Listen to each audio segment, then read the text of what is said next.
Good evening and welcome to the We Are Rise show. I'm your host, Brett C. Collins. How you doing on this wonderful Friday? Really hot day today here in Florida. I love it. Let's kick it in. We're in May. It's May Day, which is a communist Bolshevik invention since 1889. It was rebranded in 1917. It's all bullshit, and it's there for a reason. And today, when all the kids were out of school and all the teachers protesting, social workers, you name it, you could see what's really happening and developing and who is funding it. We'll cover that tonight. But tonight's show, clean up in aisle 17, election wipe or rectal bleeding. Yeah. Let me tell you, they're melting down. All right. The left is losing it. They're liquefying. They're dissolving like the Green Witch in The Wizard of Oz. They are fusing together. It's beautiful. Broken spirit. Yes. Airline. Ghetto airlines, minority airlines, whatever you want to call it, equal spirit airlines, the projects. At 3 a.m., they go dark. They go dark. They're going to go into a second bankruptcy, Chapter 11. The administration right now tried. They couldn't get that resolved, so we don't know what's going to happen other than maybe a bargain-based, let's just say, picking as the crows go through it. Hopefully not a liquefaction like a Chapter 7, but we'll see what it is. They got a fleet of Airbuses. And so I think in some way something is going to take place. Epstein's ghost. Did you hear about this? Apparently the suicide note that's under lock and key that was discovered. We'll also talk about the heir. I don't know if it was in Holland or Netherlands. Someone got a $5 million inheritance after he died. And we're going to cover that. And there's so much more. President Trump in the villages today in Florida. We're going to cover all that stuff. There's just so much stuff that's all over the place and breaking down and stuff. Let's welcome my co-host, Marshall Smith. What's up? Yeah, Dr. Phil was there at the villages, and he mentioned that his wife didn't let him go there alone because of all the wild shit that goes on. It was fucking great. That was funny. Did he say that? Really? I didn't Well, see all of it. yeah, more or less. That's what he said. Yeah. He said, Oh, well, my wife wouldn't let me come alone because all the craziness over here. No way, really? You sit that. on a toilet, you get herpes or fucking gonorrhea, like fucking viral gonorrhea. That Trump was laughing. That is funny. That I didn't see that. That is really funny. I mean, honestly, you go to it's like 98%. They have like one of the highest STDs in a community, in a city, or in a town in the United States. It's unbelievable. That is fucking gross. You go sit on a toilet. You go eat something out of a restaurant. Oh, my God. You get that's gross. That is so fucking gross. And he gave a shout out to Byron Donalds, but did not bring him up to speak. Yep. I thought that was interesting. I heard about that. Someone had sent me that. And so, yeah. I think he endorsed him just to be nice because he backed him during his thing. Yeah. That doesn't necessarily mean he's going to win. Yeah, I think that he wants us to figure it out. I think that's what Trump really wants. I think there's too many things breaking right now. I think it's going to look like Jay Collins. We'll see. There's a debate Tuesday night. Night, next week. There's a debate. No, we'll see where that goes on and stuff. So how's everybody doing over here on pill.net? Welcome in on YouTube. If you're on YouTube, just please like and share. We're not monetized over there. You could support the platform, buymeacoffee.com/wearerise, or you can go to the Cash App here. What's going on over here on Rumble? What's up, my Rumble pimps? Pork Chop Billy. I'm so glad we are here for the fun. Oh, it's going to be a lot of fun. I'm going to be I'm going to have a loose tongue tonight. Yeah, it's going to be ugly. Tracer C4. It's cold, gray, and shitty here in boring Michigan. Really want to move to Florida. Move to Florida. Just don't move. If you don't want an STD, don't move to the villages. And it's a retirement community anyway. So what's up, True Terry? Screwing around on the golf course. I hear about the villages almost. I have house parties. Yeah, I mean, I hear about the villages all the time, ladies and gentlemen. I mean, it's just quite extraordinary experience. Let's see who's here right now. Wood USA. What's up, Thea? Thank you for the 900 gold pills. Oh, well, Wood USA, thank you for the 217 gold pills. Let's F and go. Curious Cat, give to the cookie. Evening, everyone. Darla, give to the can. Good evening, gentlemen. And chatters, let's go. Trump won. How you doing? Thank you for the cookie. Who else is here? I saw Patty B. Let's see. Patty B. Who else is here? There was a ton of people. Alphabet Omega Pill. What's going on, buddy? How you doing? What's up, Trusty Turnham? Key parties in the villages. Yeah. You know it. You know it. I mean, they just opened up a Hooters there. And I watched this grand opening of the Hooters on YouTube, and it was funny as shit. Lines packed out the door. And it's, I mean, honestly, it's like, you know what Hooters is and what it represents. I mean, it's perfectly timed. I mean, I feel It's bad like foreplay for the old all guys. the girls that work there. Oh my God. You got to be thinking, I bet they make a lot of money, those they'll girls. probably make a fortune. There's no doubt about it. I Is mean, it- I would that's wear gloves if I was in that restaurant. I would be wearing gloves all the time. Wear gloves everywhere. I mean, honestly, I don't even use public facilities or toilets because I'm such a germaphobe like Trump. I think it's disgusting. Seriously, I am. Is that so wrong of me? Is that I will never go near a porta potty. I will be like 20 feet away from it. It's just disgusting. I mean, honestly, the whole thing that people freaked out about COVID was during that whole time period and stuff, and I'd laugh. I come in with like a bloody T-shirt that I'd rip up, put ketchup on it, or some type of a hot sauce on it, and all bloody because it was all bullshit. But this is all disgusting when you think about the representation about that. But yeah, President Trump was pretty funny. We're going to get to it tonight. He had some digs. This comes from MJ Truth. I put this out there, and he went off on Omar. I only got a couple of things. I didn't get to see what he said and stuff, but I was picking some of the things out. MJ Truth Ultra. Damn, I'm dying. President Trump just destroyed Ilhan Omar. Somalia is filthy, dirty. Yeah. She married a brother. Good night, brother. Let's go to bed. It's a beautiful place. It's got no government. It's got no military. It's got no anything. It's got one thing that's really strong, crime. It's got a lot of crime. They have no police. All they do is run around shooting each other. It's filthy, dirty, disgusting, dirty. It's a horrible place. They come here, and Ilhan Omar, you ever hear of her? She heads it. And think of it. They have nothing but crime, poverty, pollution. Everything is horrible over there. Nothing good. They say it's the worst country anywhere in the world, and we got some beauties out there, but it's the worst. And then she comes here from Somalia, and she tells us how to run the United States of America. She says, the Constitution gives me certain rights. And I demand that I be given these rights. Get the hell out. What a phony. I bet you want to say, get the fuck out of here. And believe me, he wanted to say that.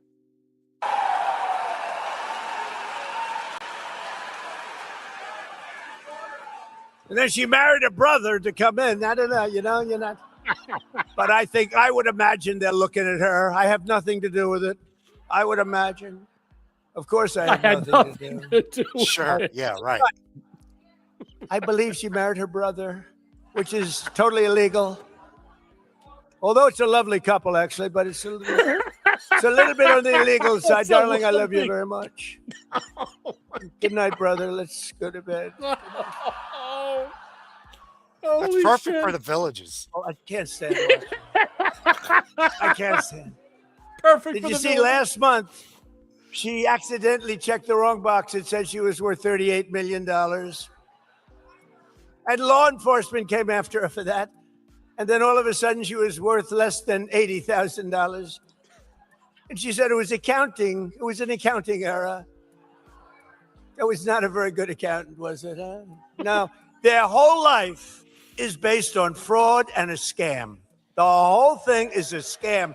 And we ought to get those people the hell out of our country. Absolutely. I'm all for removing anybody from Somalia. I don't fucking care. All right. You have nothing to offer. You were dropped in here. You're from a third world shithole. Go back to your countries and learn how to fix your own fucking country. Or you know what? Rob, steal, rape, kill, whatever you do. Marry your brother, your mother, your father. Get an Oedipus complex. Who gives a shit? I can't wait for these people out. I'm serious. I am so fucking sick and tired of all these people. And this was quintessential Trump. This is Trump first term speaking like this. I think it was just glorious. I think it was fantastic. the way he was acting tonight or today that he was there at the Villages, I didn't get to see. That was perfect Trump. Perfect timing because he don't give a fuck anymore.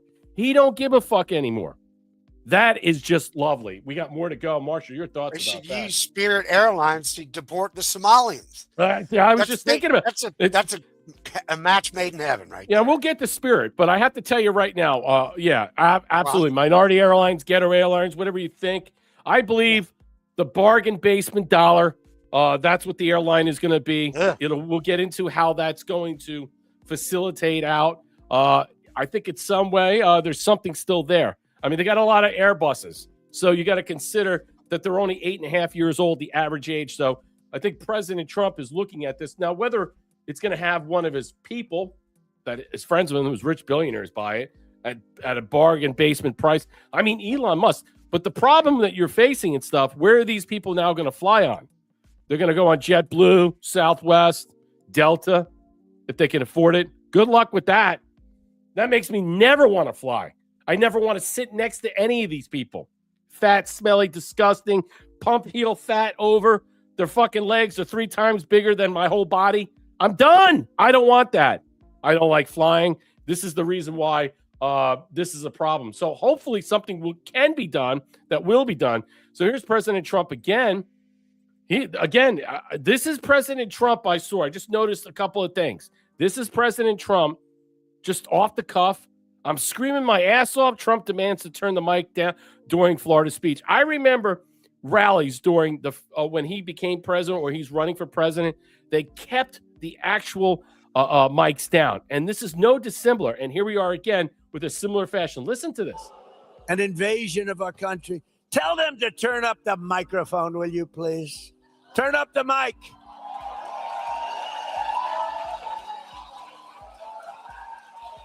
You know, I hate it. You pay these guys a lot of money, and then you get up and the mic isn't on properly. And then they want their money, and I don't believe in paying people to do a bad job. I only like to pay people. I pay early. And I'm screaming my ass off because the mic is no good. Turn the mic up, please. Crazy.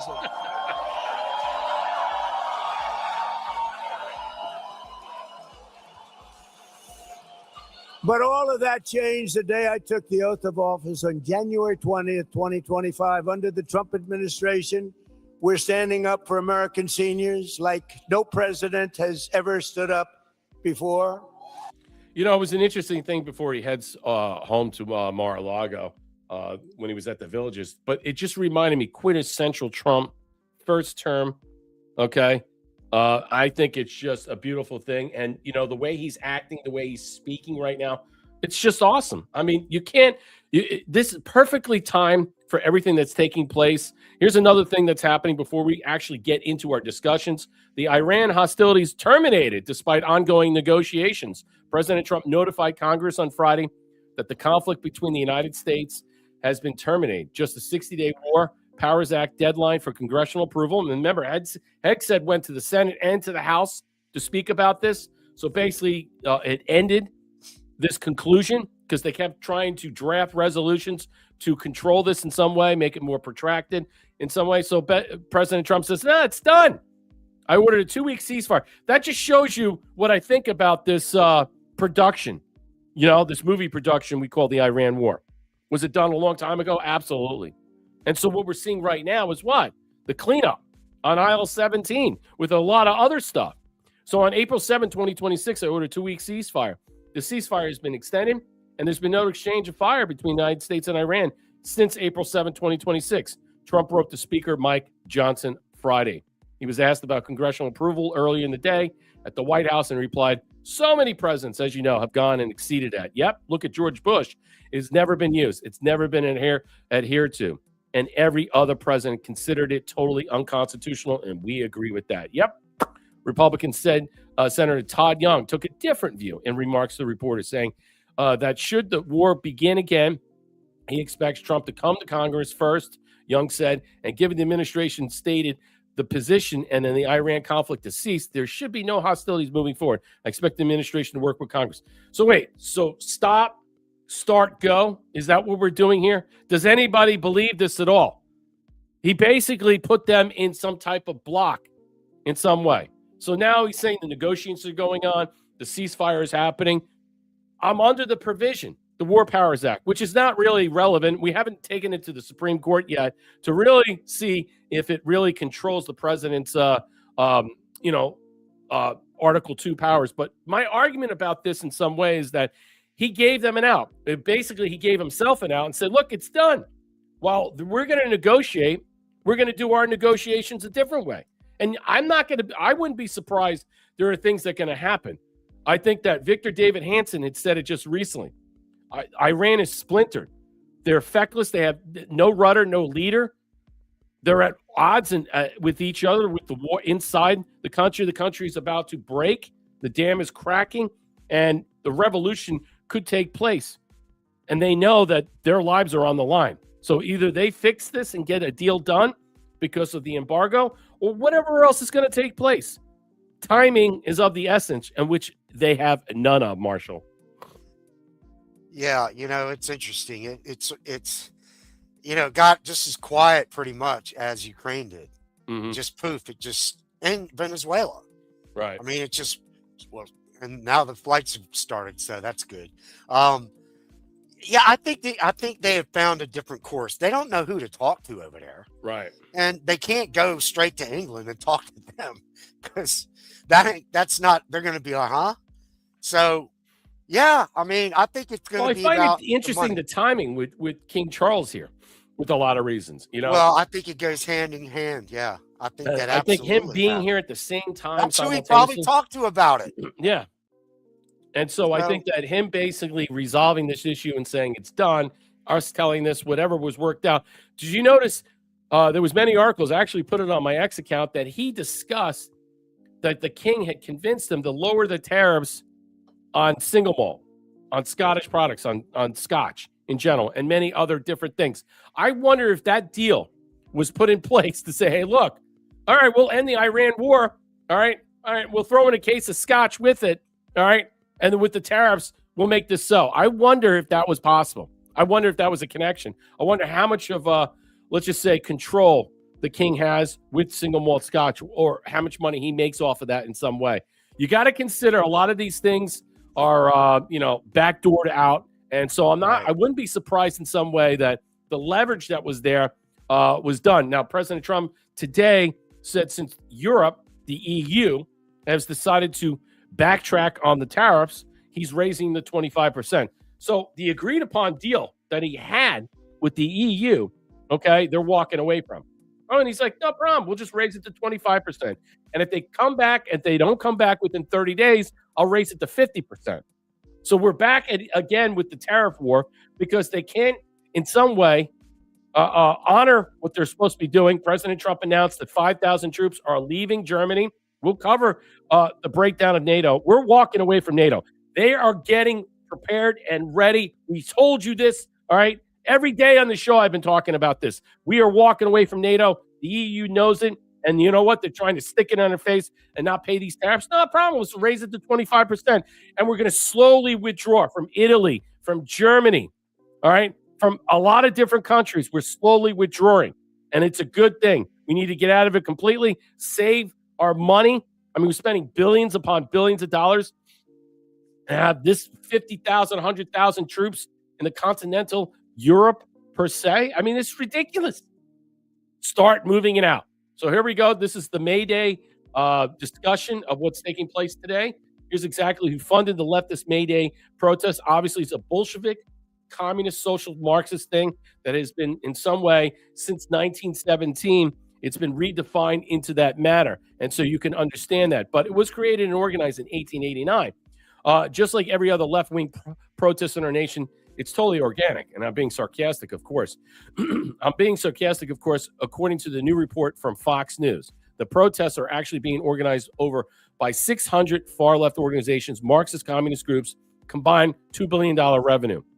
One of the major groups behind the protests is owned by an American-born tech millionaire, Neville Roy Singham, a communist living in China. The clip dove in deeper. I'll show it to you in a second. Marxist communist link groups with $2 billion in revenue organizing today's 300-strong May Day protest against President Trump, linked to a Chinese-based Neville Singham. Here it is. I'll play this right now if I can get this up. It comes from Eric Daugherty, Marxist billionaire. Basically, revenue are organizing today's 300 Days Strong. They're calling for an economic blackout. No work, no school, no shopping.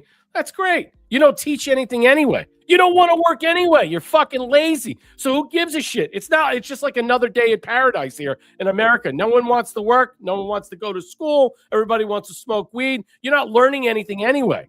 So per Fox News, 600 groups, including actual communists mobilizing, led by a chapter of Democrat Socialists of America and a network of groups, including the People's Forum, the Party for Socialism, Liberation, Answer Coalition, and Code Pink. Lovely. Funded by American-born tech tycoon Neville Roy Singham, based in Shanghai, promoting the propaganda of the Chinese Communist Party.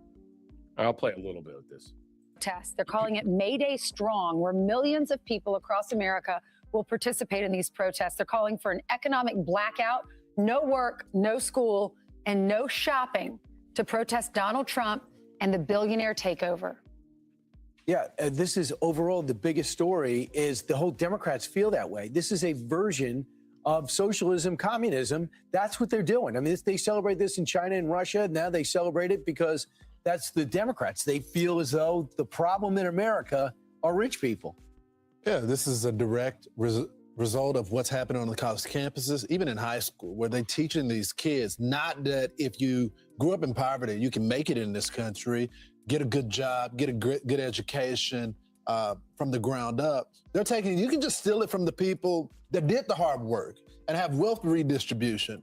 And there's a whole list of candidates. It used to be just Crazy Bernie. Now Crazy Bernie has a whole squad of people that support it. 500 events, New York City, D.C., Chicago, Los Angeles, Minneapolis. Tax the rich, no ICE, no war. No school, no work, no shopping. That's the goal. Mom, aren't you proud? It is May 1st. It's May Day. It's disgraceful that these types of things are still being funded. I mean, why can't we block this off? Why can't we control the money that's sneaking back in? James over here from on YouTube, gas went up to $4.99 a gallon in Indiana, Brett. Yeah. Well, you know, it's not President Trump's fault. It's the gas and oil speculators. It's the hedge funds accounts. All these people that are doing this in some way. And now that OPEC has withdrawn, who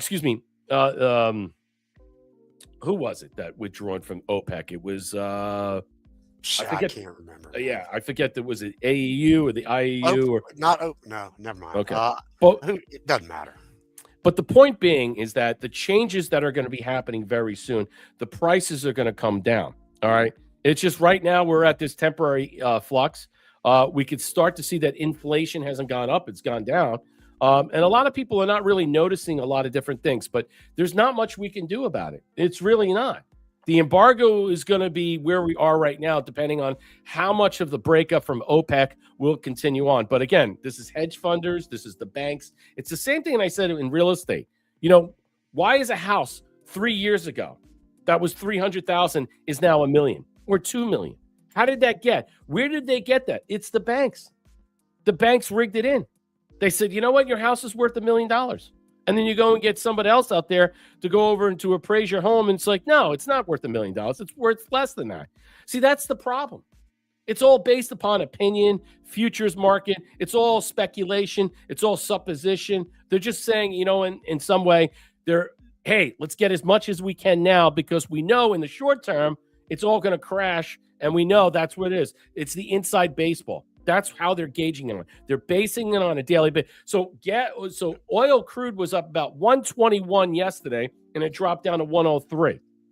And now with this new information that President Trump is the war is over, the ceasefire, we'll start to see how the controlling mechanism is built into the game, and it's rigged in there, and you'll start to see crude oil drop under 100, probably go back to 90, maybe 88, while the negotiations go on. It's just a game. There is no viable metric, James, that you could put on it. And you also have to consider city, states, where the taxing goes in place. Why California, New York, and other places are higher. It's based on the city tax. It's based on the state tax. It's how they rig the game. It's how they what? In some way, increase the deficit. And this is basically price gouging. That's all it is. And it's legal price gouging. Yes, Darla L. It's a very good point, especially in demon rat run states. That's all it is. It's just like when we have a hurricane and you go and there's no power and you go to get water and, like a 12-pack of water is what? I don't know what it is, $10, $12, and they want to charge you $100. That's exactly what it is. There is no metric that I can place on it, and the banks do it all the time. They do it legitimately all the time when it comes to what? Selling and buying houses. Yep, they do. All right, let's continue on. And it sucks, James. It does. But again, that's what President Trump's told the gas and oil industry, knock it off. Tell your people to knock it off. All right. And until we get out of this paradigm and we start to learn that the possibilities that are out there, that we can travel amongst the stars, through the air, through the water, through everywhere. Maybe go to Middle Earth. We don't need oil, gas, and what? We don't need all of it. We don't need oil, gas, petro, diesel. We don't need it. There are other ways to traverse the skies, to traverse the ground. Yes. And I think, unfortunately, everything is breaking, the system is cracking, and it's just really about where we are right now. No Meat for You said that UAE drop was the one that got out of it. It was the UE. Yeah, that's what I thought it was. And No Meat for You, that's a new name. I'm not sure if that's the one. Who was that? No Meat for You. Oh, yeah, no, I know. Yeah, No Name for You. What's going on? Thank you. I talked to some people on X about the show, so we might have some new. No, I know No Name is for You. I didn't see it. I'm sorry. I'm just reading everything. Let me say hello, everybody. Thank you, Thea, for the 900 gold pills. Wood USA for the 217. Curious Cat for the cookie. Thank you for the can over here. Darla L. Trump 1 for the cookie. Brando Bean, what's up? Long time. I haven't seen you in a long time. Thank you for the can. Senior Polo for the cookie. Darla, thank you for the can. POTUS is way better than Kimmel. Yeah, and the fight is all over the place about that. We're going to see if the license are pulled. We're going to see how far they're willing to go with this. Darlo, get to the can. POTUS says 0 fucks. Yeah, if I was him, okay, and we're going to cover the assassinations and everything else, I wouldn't give a shit anymore. I mean, whether you think they're psyop stage, whatever, it really doesn't matter. Senior Polo, give to the cookie. Every time there's a threat on him, on his life, he levels up. Yeah, you notice that too. I did see that. His bravado gets bigger. He beats his chest harder. He screams at the top of his lungs. Thank you, Thea, for the 700 gold pills. If you want to help out the platform, like, share, and subscribe. Drop us a gold pill. Help us out with comments, questions, or concerns. You want to help out MarshallKofi.com/74. You can help us out on Rumble. You can all buymeacoffee.com/WeAreRise or donate to the actual Cash App that I have up here. All right, let's get into tonight's, really, the title of everything. Clean up in aisle 17, the election wipe. Here it is. This is what's happening. This is the rectal bleeding. Alabama governor calls special session to move primaries for redistricting while Georgia passes. So Georgia has passed on all this stuff. Alabama is doing this. We're going to see other states, Tennessee is moving on this in some way. So let's go to it real quickly as we move on. Alabama Governor Kay Ivey called legislators into a special session on Friday and asked them to reschedule the state's primary midterms in hopes of pushing those elections back and will give them time to reinstall congressional maps that have been blocked in the court for a landmark Supreme Court change the landscape around race and redistricting this week. Alabama was scheduled to host an election on May 19th using a court-ordered map, and includes 2 congressional districts in which black voters have a good chance of electing the representative of their choice, as we said on Wednesday. Following redistricting litigation earlier this decade, after Wednesday ruling from the Supreme Court that signals that Alabama might be allowed to use a previous map with one just black majority district, Ivey said Friday she wanted state lawmakers to reschedule the election. By calling the legislation into special session, I'm ensuring Alabama is prepared. Should be the courts act quickly enough to allow Alabama's previously drawn congressional state Senate maps to be used during the election cycle, Ivey said in a statement Friday afternoon. It's fantastic. And it's not just that. You also have South Carolina right now. The governor, Roy McMasters, he's gotten a lot of pushback because they want to redraw the lines in a lot of ways. And they're saying they weren't going to do it. Now they're looking at doing it. So there is a push in a lot of different areas, and I'm going to cover different states right now. We're going to talk about Tennessee. We're going to talk about other stuff. But, look, let me just say right now, This Supreme Court, all right, that didn't strike down Section 2, that's going to have to happen from Congress. It's done. All right. You're going to see the South completely red. And I'm going to show you how red it's going to look. Look at this. This is funny as shit. So I want to share this with you.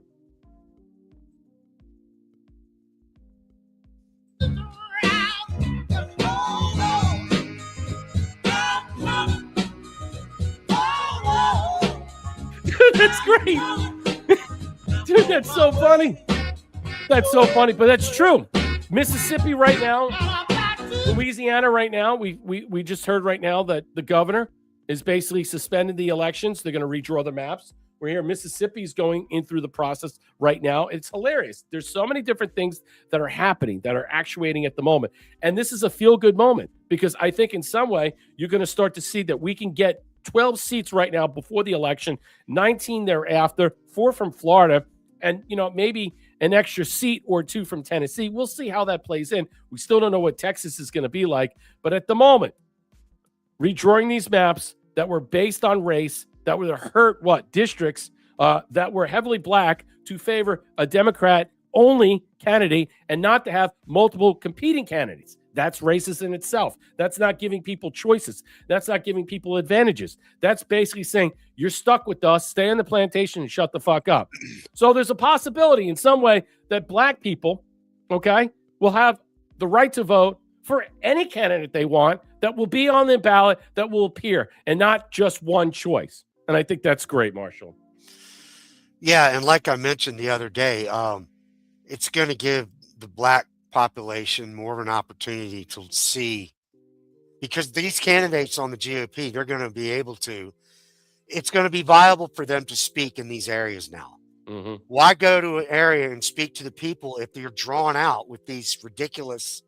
And you look at the ladies on The View, oh my God, they are losing. I don't know if you've seen any of it. They are losing their shit. I try to avoid that show. I don't watch the show, but I don't want to get an clips STD just watching it. I see clips of it on X, and the one chick with the light skin, the younger one, she's like, I remember my dad when he was telling me about segregation and Jim Crow and blah, all that.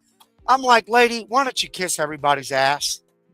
No one's buying it anymore, because what they're not telling you is that you're giving and providing an opportunity for heavily black districts or minority districts to have more than one choice to vote for, and not be forced and suckered and swindled into voting for a Democrat.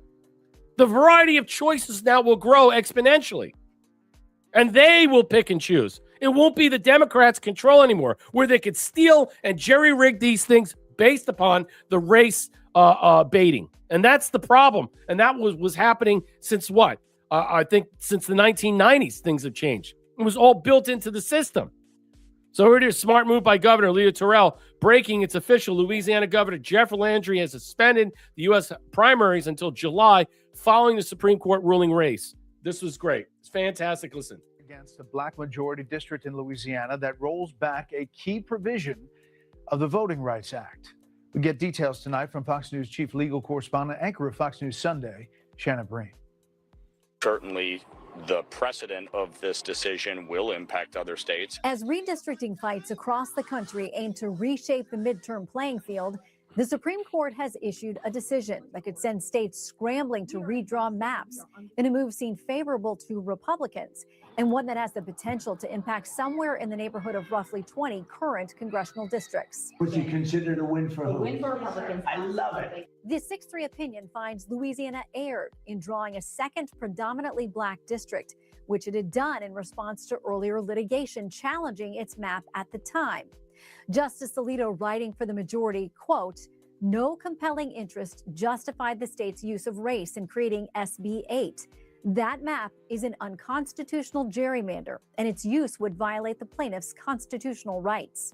And I'll leave it at that. So, because we discussed this the other day, but I want to show that's what they're doing. So we're hearing that there were early primary races and other things that were going to take place before the midterms kick off in November, in May. And now, excuse me, a lot of states are shutting that down. All right. Redrawing their maps, pushing back the time frame of a new possibility, new outcome, a new viable plan in place and action in place for new primaries when they get this redistricting in order. It's fantastic. This is going to be in our favor. I think this year alone, I'm not worried about it, the midterms. I was a while ago. There's no doubt about it. I was like, the way this is looking wasn't looking good. But, especially what happened in Virginia. But we know now the circuit court judge blocked that. That's probably going to go to the Supreme Court. And now that with the Section 2 in place and what the Supreme Court just ruled, Virginia's, voting on that, redistricting and all that stuff is going to go by the wayside. It's illegal, it's criminal, and we know what they were planning. So I think ultimately where we're going right now, we can gain a possibility of, I would say, anywhere from 5 to 12 seats come November. And that's before it fully kicks in after 2026 by 2028. So even though you get a plurality of 5 votes, 6 votes, that helps the House to expound upon voting and stuff where it's only comes down to 1 or 2 votes and stuff. This will give a lot of breathing room. I mean, the House had a hard time getting DHS funding, which they finally did for the Secret Service and all these other things. And they had a hard time passing other things in place. The 702s passed. How about the whole thing with the car thing? Where it monitors you and watches you. The kill switch scenario. Shit, man. It's some scary freaking dystopian world shit. In some way that can't pass. President Trump will never sign that, by the way. He will never sign it. Even if it goes to the Senate as is, you know what? He's not going to sign it. So I'm not worried about it. It's all about who's the arbiter of this. President Trump, he's not going to sign it. And the 702s, I'm worried about it. It's only going to be I think, a 45-day extension. Well, why do you need 45 days? They wanted a 5-year extension. Why do we need to spy on Americans for just another 45 days? There's something into it that we got to get into. But right now, I want to keep covering this because this is important. So Army Dillon right now is basically pushing forward that what the Supreme Court has done, they are going to be the control mechanism. They are going to be the lever here, pushing this, the big stick. We are on it. This at the Justice Department under DAG Todd Blanche continues to prioritize equal protection of laws for all Americans, be in employment, housing, education, and voting. So they're basically going to be pushing forward to make sure that the Supreme Court's ruling is followed and is adhered to with this upcoming election that's happening in all places. Look at this. Housing, that's Section 8. Employment, that's important too. Education, interesting. Interesting that they're following up because she handles the civil rights, the civil rights end of the Justice Department. So I think in some way, this will have a bigger control. We'll have more eyes on in some way. They are pushing this. They're following this. Let's continue on. I got more. So here's Governor DeSantis, our governor, basically speaking what? Minority leader garbage. He's basically talking like the minority leader. And what he is, he's exactly right. This guy is Timo Obama. He speaks Obonics. I don't know where this guy learned to speak English, but the way DeSantis broke this down was hilarious. We're going to do maximum warfare against Republicans. Florida Republicans, you F around, you're going to find out all this stuff. And, what I said was, listen, and he's like, oh, if you do the redistricting, we're going to take out all your members. We're going to do all this stuff. And what I said was, go ahead, make my day. You don't think we're going to, you want to come down here and spend money and in Florida, roll the dice and take your chances, but don't think that you can come down here, issue threats to us, and somehow you're going to make us flinch. That is not happening. And in fact, it did not happen because as soon as he came out and started doing that last week, Florida legislature turned around and they passed a new map. And that's exactly it. And you know what? That is where we are right now. The more and more they showcase who they are and what they're doing, you don't want to fuck around with elections. People understand how serious this is and where we're going for the next 4 years. And this is impactful. And so people know that if the Democrats get in charge in some way, they'll impeach President Trump. They'll go after us. They'll basically try to destroy this country. We'll be in a civil war. I mean, we're already in a de facto civil war. whether or not you believe that we're in control, we got the powers behind the scenes, already a done deal. Well, we have to see it play through. I mean, that's the point. You have to see it through no matter what. Nevertheless, it doesn't even matter about that. But when you hear how they talk and in the expose of how they speak and stuff, that's when you should get the hair on the back of your head standing up, because clearly you understand who they are and what they have plans for us. Let me show you this right now. This is their reaction to all this stuff. That's why I call Rectal bleeding clean up on aisle 17, because that's what this is about. They are freaking out.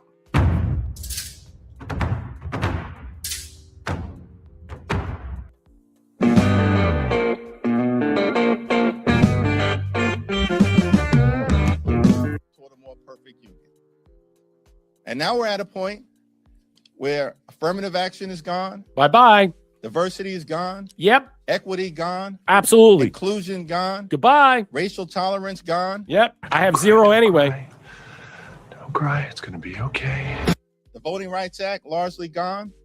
But guess what, extremists? We're still here. That's right. And we're not going anywhere. Not for long. But let's not call him a loser. Why not? He's sensitive. I don't want him to cry. I thought that was pretty funny. Your thoughts, Marshall? Yeah, I'm a stupid noggin. I'm going to be loud about it. That's what it reminds me of. And I'll say this about DeSantis. I think it seems really more like he has gone away from the Bush boat and switched to the Trump. Well, someone was in his ear. Senior Polo asked that question. I mean, he's a great governor. Why did you try to run against Trump? I think because he was tempted. He was tempted. And I think he realized that, when you realize that, your fate is sealed in some way, question is he begging for a new position in January when his time is up as governor, when they leave the mansion out of Tallahassee? It's possible. And President Trump he's like, I like him a lot. Will he be the new AG? Will he be someone in the administration? It's possible. I don't hold any punches believing that that's not possible. That's more than likely probable. Question is, at what position will he fill a cabinet role? You have to consider that, because remember, he was a JAG officer, and he also was a prosecutor in the JAG office. You know what I'm saying? Think of it as a few good men. That's who he was in that. So I wouldn't be surprised that there's going to be a role for him at that time when he leaves the governor's mansion. Yeah, there's no reason to leave now. And plus, you don't want to change anything. You don't want to leave, let Jay Collins take over, who's a lieutenant governor, and then you have this. I think they want to basically play this out, serve your time, and then we'll see what happens. And the question will be, what will be the fallout from that? So I hope that answers your questions here, Apollo. I mean, someone got into the ear of him. There's no doubt about it. Was it a mistake? Absolutely. Yeah, special prosecutor. That could be. I don't know if there's going to be a special prosecutor, because Congress has gotten away with that. They don't do that anymore. They voted that. That's already gone in some way. But President Trump could call him up as a special prosecutor, and the Senate could confirm that in some way. So it's not like it's out of the horizon.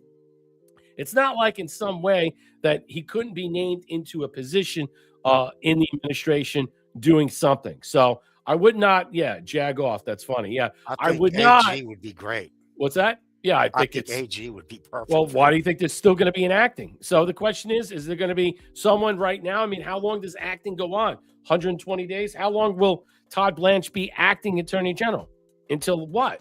Someone else is named as acting until they actually fill that role? You got 120 days. So, that's a lot longer till next year. It's more than 120 days. So I'm not really sure. Let's consider that. All right, moving on. There's a lot of good stuff here. So here we are. Patriot Guy puts out, who did this? This is great. The 47th. This is where we are right now. This is the world we're living in. This is how they're reacting. They can't handle anything right now. Mrs. Melania Trump.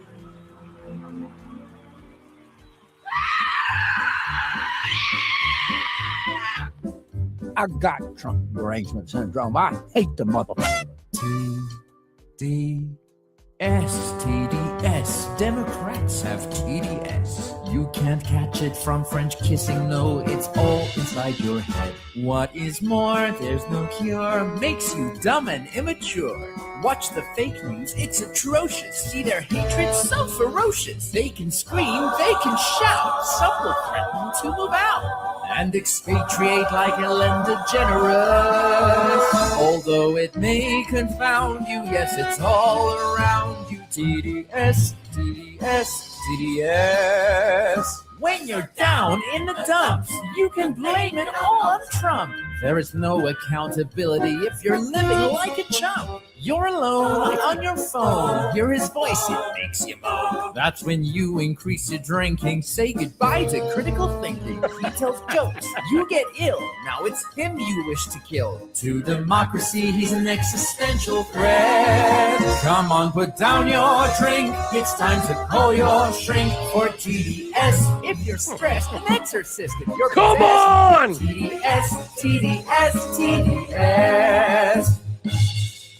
Life, it's so confusing for a libtard who is using blue sky, TikTok, mainstream media.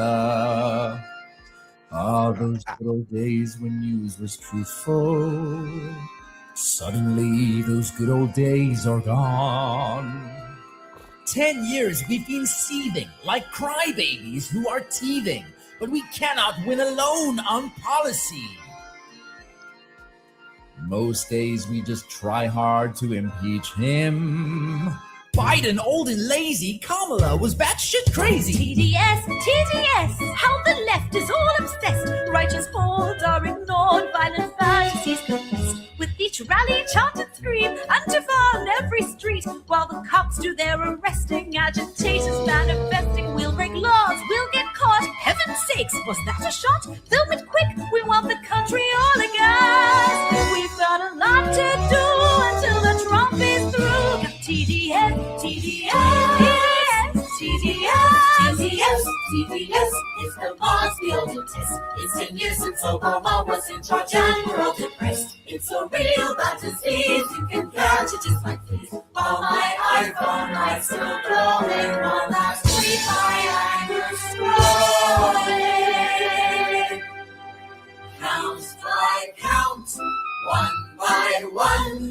They said guilty, still he won. Yet no matter what we do, he's still the prince. Next time we've got to ring it, but for now we're entering it. TDS, TDS, TDS, TDS, TDS. And I'll just end with this. I would rather stick forks in my eyes than be here tonight to listen to Donald Trump. I'll do it for you, honey. I've got Trump derangement syndrome. And you know what? I don't want to get rid of it. I don't want to get better. I want to get worse. I want to hate him more.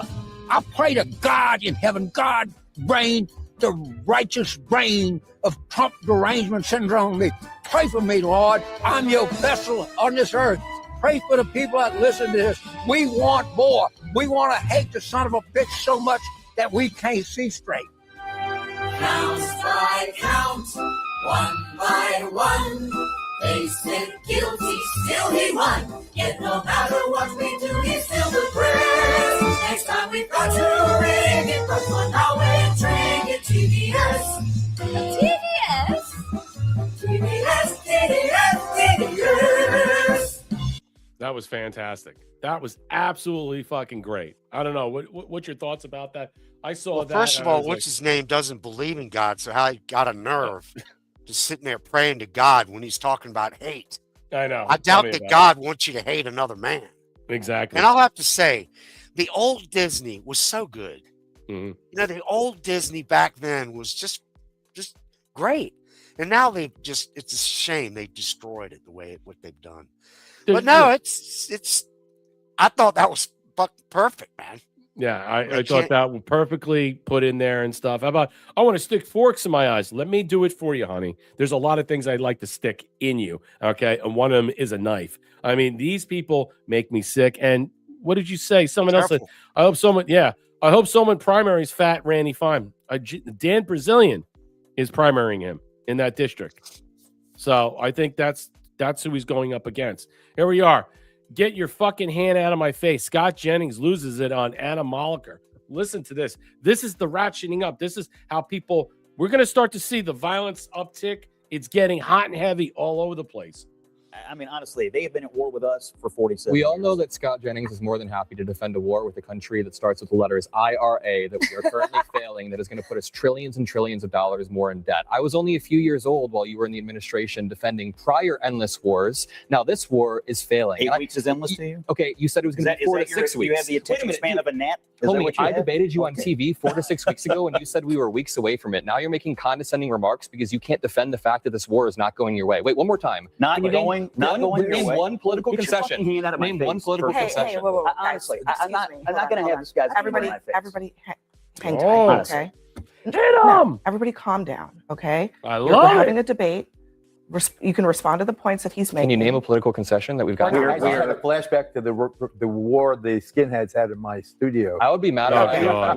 I would be mad if I had to defend this war. Scott, you can respond. We have and a then very we'll move simple. We have a very simple goal: to keep terrorists and a terrorist regime from having a nuclear weapon that can threaten the United States, our interests in the region, our allies in Europe, anybody else So in you the can't world. answer the question. That Thank is you. I our would get goal. mad too. on. All right, we're going to leave it there.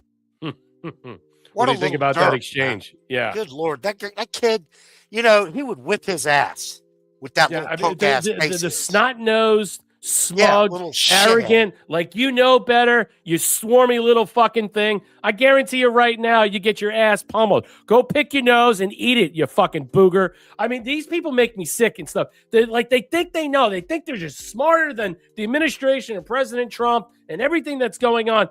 They know better. They know what's up. But exactly today's timing, after 60 days, President Trump said it's over. It's over. That's it. It's over. It's done. We're now in what? Negotiations. With who? I don't know. That seems to be the question. It seems to be that whoever is in charge and the actual timing of King Charles arriving at this odd moment in some way. The beekeeper comes out that we discussed the other day. It seems to me it's plausible that him leaving and the way the things were negotiated, it's over. So when President Trump says, well, we better make a deal soon, the deal's already been done. It's already done. You just don't know who. He's not telling you. There's a reason why. Whatever is happening right now, it's just theatrics. It's just backroom noise. Okay? It's elevator music. At this moment right now, the Iran war or conflict, whatever it was, is over. And however you think you understand how it fits the bill, I can guarantee you don't know. And I think that's what Scott Jennings was trying to say to that snot-nosed brat, the booger eater, that this guy has no idea. You're a kid. You have no idea. Where did you learn your education from? First of all, you don't even really want to read the tea leaves. You just basically want to go on the news and say, well, you can't give me a time frame and stuff like that. When I saw videos, you go to my ex right now, I can tell you right now, they had polling showing that the Vietnam War, where we lost 50,000 troops, was more popular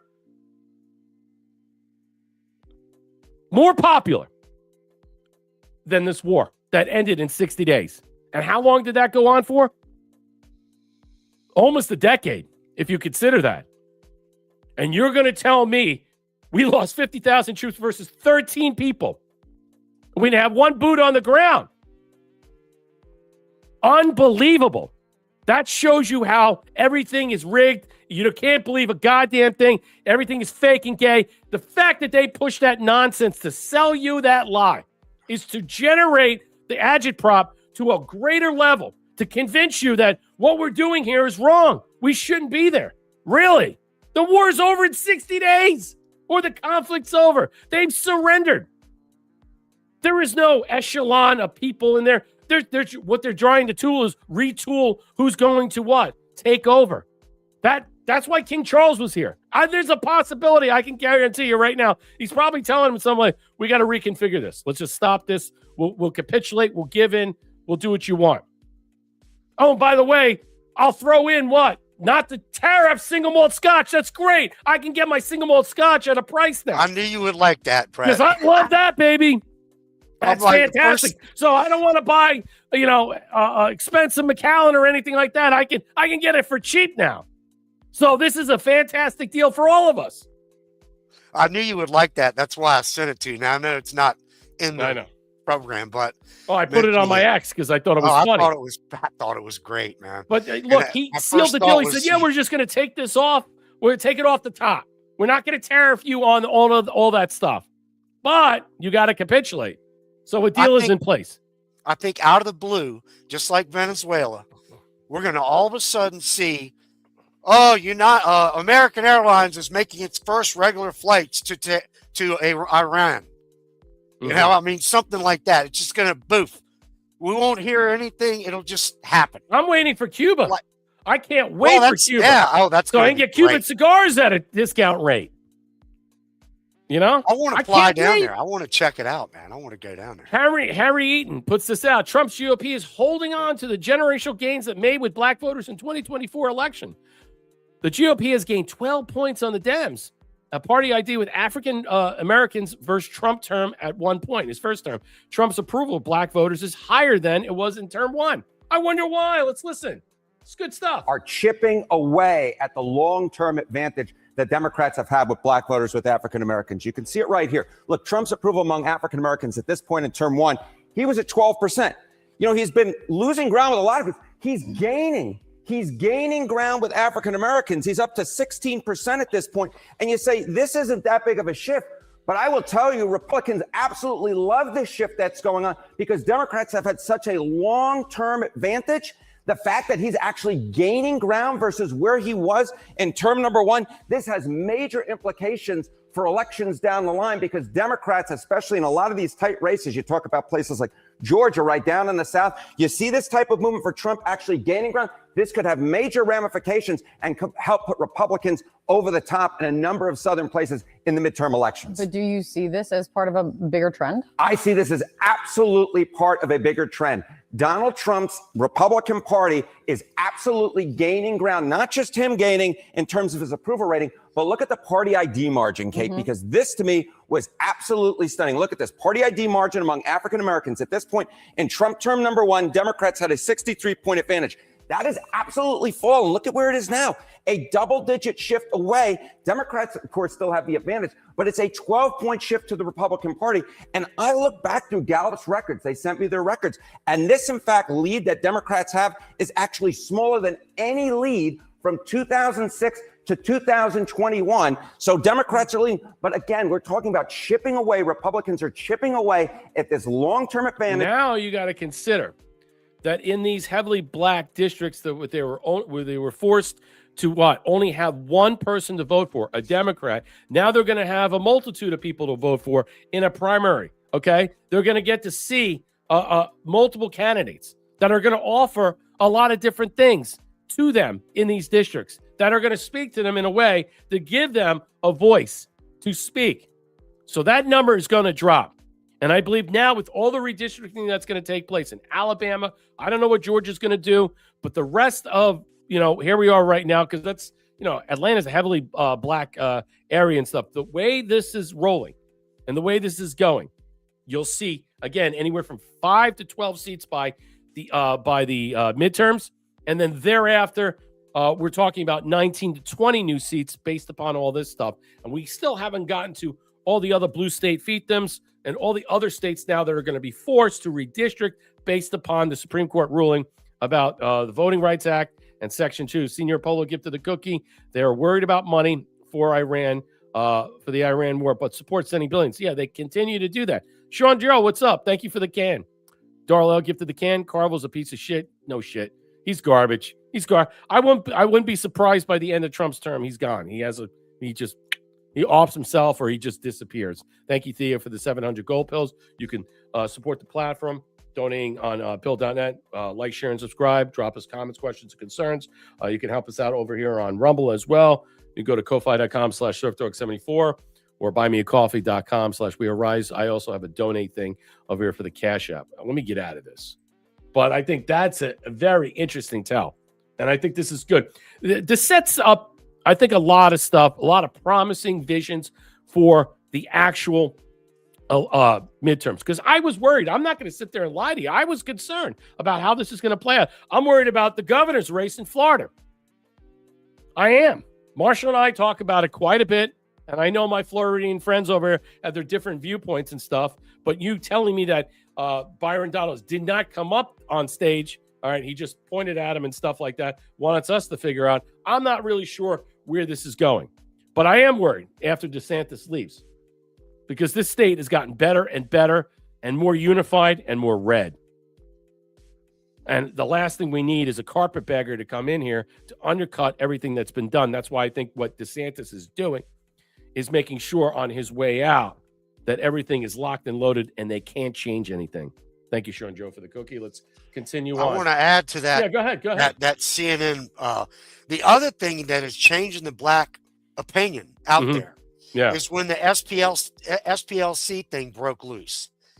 They are realizing that they have been hoodwinked for decades. Yep. They have been lied to all this time. There is no white supremacist group anywhere.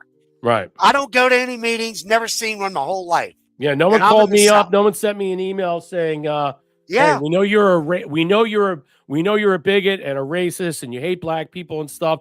Can you come to my meetings? I never got one of those phone calls. In fact, I got an email. I never got anything in the mail because it doesn't exist. Senior Polo asked where you can watch the debate is what you're talking about. On Monday, the debate is Tuesday. I will have all the links written down and I will give it to you on Monday. So I might go live to watch it. I might just show up and watch it. I might just put it on. So I'll find out the time and stuff. It's gonna be big. I'm definitely interested in that. All right, Spirit Airlines. Let's get into it. Broken Spirit. And I got a lot of jokes about it. Get our airlines. The Spirit is not only broken, so are the seats. Okay? I think there's a lot of things wrong with what we're seeing right now. And this shows you what Minority Airlines does and what Minority Airlines ends up being. When you have an airline that basically has a project mentality, okay, when you understand that, when you look at that the airline passenger manifest looks like a black family reunion gone wrong, that's a problem. That's a huge problem. I mean, I think in some ways, I'm jesting here in some way. It's sad what's happening to this airline. Second bankruptcy, Chapter 11. We don't know if it's going to go into Chapter 7. Hopefully not. Someone will be able to pick up the pieces here. I don't know if this is going to play. Let me see. Probably not. All right, so here we are. Spirit Airlines is preparing to shut down after failing to secure the critical financial support. So the struggling airline had negotiating with Trump administration for $500 million. It was too much money. Let's face it, for a rescue package. And I think that what it is that when they get into the restructuring of Chapter 11 and they go through the arbitration, it's possible for a private equity firm or another investor to purchase the key assets, which is basically their long line of Airbuses, which are at a very young age, which to me qualifies as very good. It's a young Airbus fleet. So they might go and return to this deal at a bargain basement price. So there is motivation there to approve a quick sale rather than to be forced into liquidation, which is Chapter 7. You don't want a fire sale on this in some way because there's so much good stuff here that all you need is what? Restructuring, a new CEO, new board members, people involved that could basically buy this at a very cheap price, restructure this thing. And, I agree about this. I don't like the government being involved in this. Okay. Now, if we were to come back and revisit this idea, it's fantastic if we're going to use some of these Airbuses to transverse all the illegal criminal scum. That's fantastic.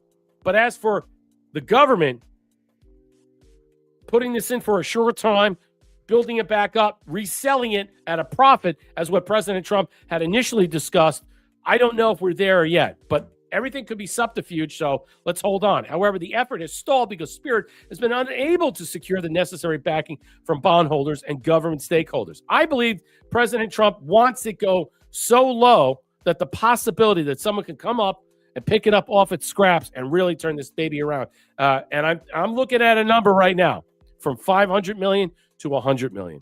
I'm telling you, and that would be cheap. think about that. They were reportedly disagreements with the Trump administration of whether how to fund the bailout. Not all Spirit holders were on board with the deal. See? Because a lot of people don't like this. They don't like it. There is a form of socialism or Marxism in there in some way. All right. And it was a temporary thing. However, President Trump told reporters in the Oval Office Friday the administration offered a final bailout to Spirit, warning the carrier may be forced to liquidate without it. There you go. That's chapter 7. So they didn't want to take the deal. They were grumblings about it. So now they're going to go into chapter 11, and this is going to boom. And we're going to see how far they're going to get some type of, let's just say, notification from people who want to buy this airline. But the problem with buying this airline and what it represents and I think most people understand what it is that you have to really, it's not just saving 14,000 jobs and retooling all this stuff. All right. It's rebranding this airline. I would change the name. I would definitely fixate on something else and market it to a higher level. You're going to remember, the cost of pricing went up because they were able to charge at $2.50 per gallon, which is by the jet fuel industry that they negotiate on their price point about what they were able to in some way allow the customization and affordability by their minority airline, let's just say people that were signing up at a cheap cost doing that. But since gas has gone up, as we've seen, over $4.50, almost $2 more, they can no longer afford to subsidize that in a manner of speaking. So now they've been forced into this in some way because of bad decision making of making this cheap airline where make it affordable and make it customized and stuff instead of saying, no, let's move off there. So they're the Carnival Cruise Airlines of the skies. And, they shot themselves in the foot. So a new stewardship that needs to take place. And I think that will happen. I do. Because if this bone is picked dry, it's going to be really bad in general because now we're going to be forced to deal with a lot of the riffraff and secondary and tertiary customers that were on that airline that now are going to go to Southwest, JetBlue, hopefully not Delta because Delta's expensive, and that's the one I travel on. And, fair to say, it'll be egregious in general, but I do think there's a possibility, Marshall, that someone can actually remedy this problem before it actually goes into liquidation. Well, and even the Spirit employees were trash. Yeah. I mean, they were even fighting with each other. Yeah. I've seen videos of it. No, I know. It's horrible. I mean, there was a video today. It's basically, it's like a family reunion of black people. Yeah. And they made it like a reality show. It's almost embarrassing. But that's bad business mantra upon Spirit Airlines. The fact you name it Spirit, which it has a negative connotation. Okay. It's not a positive swing there at all, especially when you see the people that are boarding that airline. But go ahead. I think Elon Musk would be if he got it for $100 million, I think he's the perfect guy because it's a drop in the bucket. I agree. I don't know if he's got too much on his plate. Make it Tesla Airlines. Make it Tesla Airlines. Yeah. Oh, fuck. Think of the branding. Think of the marketing. You're not going to have pilots. You're going to have robots. It's going to fly AI. Would you get on a plane? There's no pilots. Shit, he would have fun. They'll have to blow up balloons from airplane 1. Airplane 2. That'll be fucking funny. No, I'm serious. I'm jesting. But I'm telling you, Tesla Airlines. I mean, it's going to be straight out airplane 2. The blinking and twisting and the knobs and all the other stuff and the swooshing and all that stuff with Shatner. A fantastic movie. Airplane 2. Call me Shirley. Don't call me Shirley. Yeah, that's the first one. I like the second one because I thought it was because I like Shatner's role in it. Good news here. This comes from AF Butterford. Spirit Airlines no longer exists. Bad news. All those ghetto savages that used to fly Spirit will now be flying on your preferred airline. Yep. Spirit Airlines are now expected to cease all operations at 3 a.m. So good luck with all that. It's Carnival Airlines. You know what? There is something here that we could suggest. I hope it becomes Tesla Airlines. But the problem with Tesla Airlines is you're going to have robots. You're going to have blow-up dolls. You're going to have an AI airplane. There's not going to be the stewardesses. You're not going to have them. There's no flight attendants. You're going to have what? You're going to have little robots. And Elon Musk will hire some hot-looking ones in there. Oh, yeah. I mean, honestly, you know that. If you call it Tesla Airlines and you make it comfortable, it will sell like hotcakes. I'll go on it. I'll go on it in a second. Okay? Yeah, I want my single malt served, okay, at room temperature, neat. Can I get that? Yeah, I love that. That would be fantastic. But I digress. I say make it a definitely a higher. Don't make it a budget. I mean, you got nice planes there. Yeah. Put some decent seats in there. Well, we said about it's about 95. They had at one point 112 or 114. Seriously, if he buys it for $100 million and then just basically rebrands it, we're going to call it Tesla Airlines. We're going to charge more money. Think about it. We're going to make a profit off this thing. We're going to cater to a higher end crowd. People will be signing up. I'll do it. And it's all going to be, you're going to have all the tech in there, videos. I mean, honestly, you fucking better believe Tesla Airlines, I'm flying on, baby. It'll be the #1 airline. It will. I'm serious. I know it's crazy to imagine, but the possibilities are there. They are there. Alphabet, pick the bad week to stop sniffing glue. Yeah, he said the drinking and doing coke. Did I leave the iron on? So many great movie roles. Remember when he's walking, you know, when they're walking through searching the grandmother and then they're walking through all the terrorists with all the weapons and stuff? That makes me think of what happened just at the White House correspondent dinner. That's what's going on. Or do you speak jive? Yeah. Oh, that's just great. Do the hip, the hop, the hippity hop. Yeah. Here's President Trump today. We're doing everything right now in terms of the negotiation telephonically. Oh, okay. They've made strides, but I'm sure they're never going to get there. Of course, they're never going to get there. You're never going to see it. Islamabad, it's just going to happen. Tremendous. It's just going to be there. It's going to appear one day. And they're working with us. They continue to work with us. But the trip is a very long one, and we're doing everything in terms of negotiating right now. In terms of the negotiation telephonically, they've made strides, but telephonically. What the fuck is telephonically? I mean, like I know that's an old term. I know what it means, but I mean, you know, I know that, you know. Is he going to use the coil phone? You know, telephonically. I mean, honestly, what do you? I mean, I think it's hilarious that he's speaking in this manner. No one called that out, by the way. No one. It was funny. I'm not sure if they ever get there. There's tremendous discord. They're having a tremendous problem getting along with each other in Iran. The leadership is very disjointed. It's got 2 to 3 groups, maybe 4, and it's a very disjointed leadership. And with that being said, they all want to make a deal, but they're all messed up. They're all messed up. We don't know who they are. They're all messed up, like Pasta Primavera. I mean, seriously, that's what we're saying. They're all messed up. We don't know who they are. And what's another good one? I never got over Macho Groundy. How about that one? Remember that one? Never got over Macho Groundy. Oh, Airplane 1 and 2. Nah, I'm going to go watch it right now.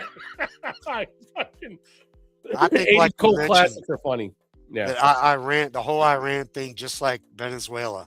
Yeah, it's just gonna happen. We're not. It's like one day it's gonna just appear. Well, yeah. It's done. Everything. What we're not hearing is what we would like to hear. Yeah. And the more we don't hear means there's more going on a lot more than what we think. All right, we're moving through. We got to fast track it now. Gunther Engelman. Hex said tortures Pocahontas. Yes, we're in live. This nut job. I'm not looking for money. I don't do it for profit or stocks. Let's listen. Fantastic. I'm not looking for money. I don't do it for money. I don't do it for profit. I don't do it for stocks. And that's part of the reason why I'm able to be effective in this job. Because no one owns me.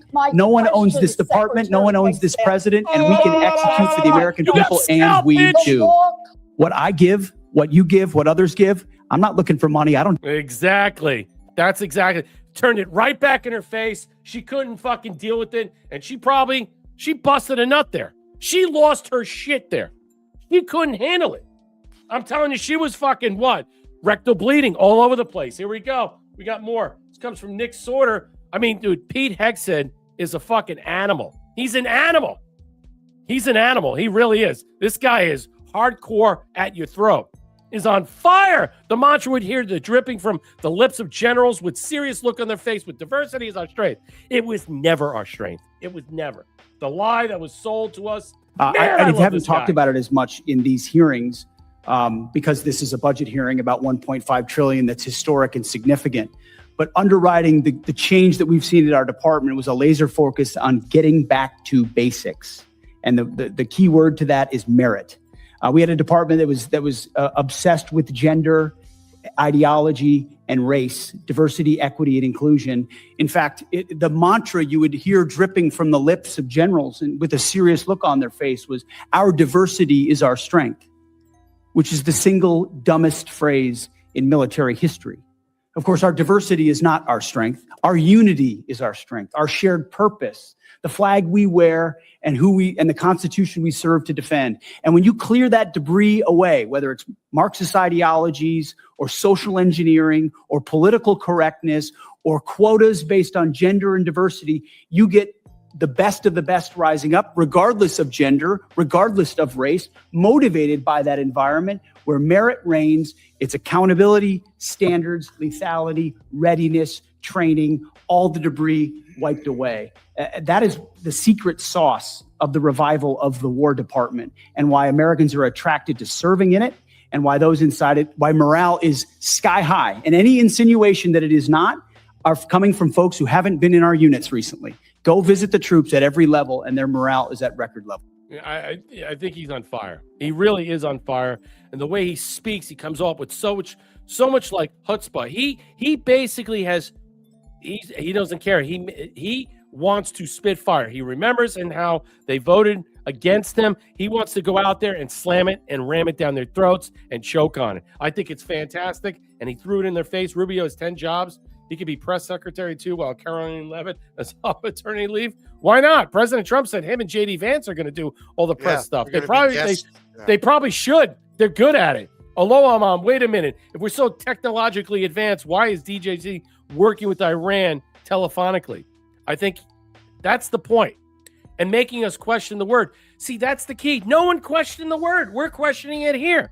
That's how you know it's all bullshit. Telephonically. So we're on speakerphone? Is that what we are? Because that's the only thing I know. Is this Charlie's Angels from the 70s? All right. I mean, you got that little thing and Charlie's talking to the angels in Bosley. You know, is that telephonically? Is that what we're talking about? Somewhat. I mean, it's just insane the way that if you believe anything about this war, then I can't help you, because you know it's all fake. It's all gay. It's not as real. Nothing is as real as it seems. And you know what I have to tell you right now?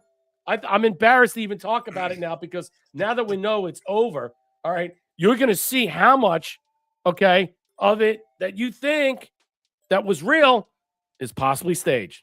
The phrase that Pete Hegseth said right there needs to go across the board. It needs to be repeated over and over.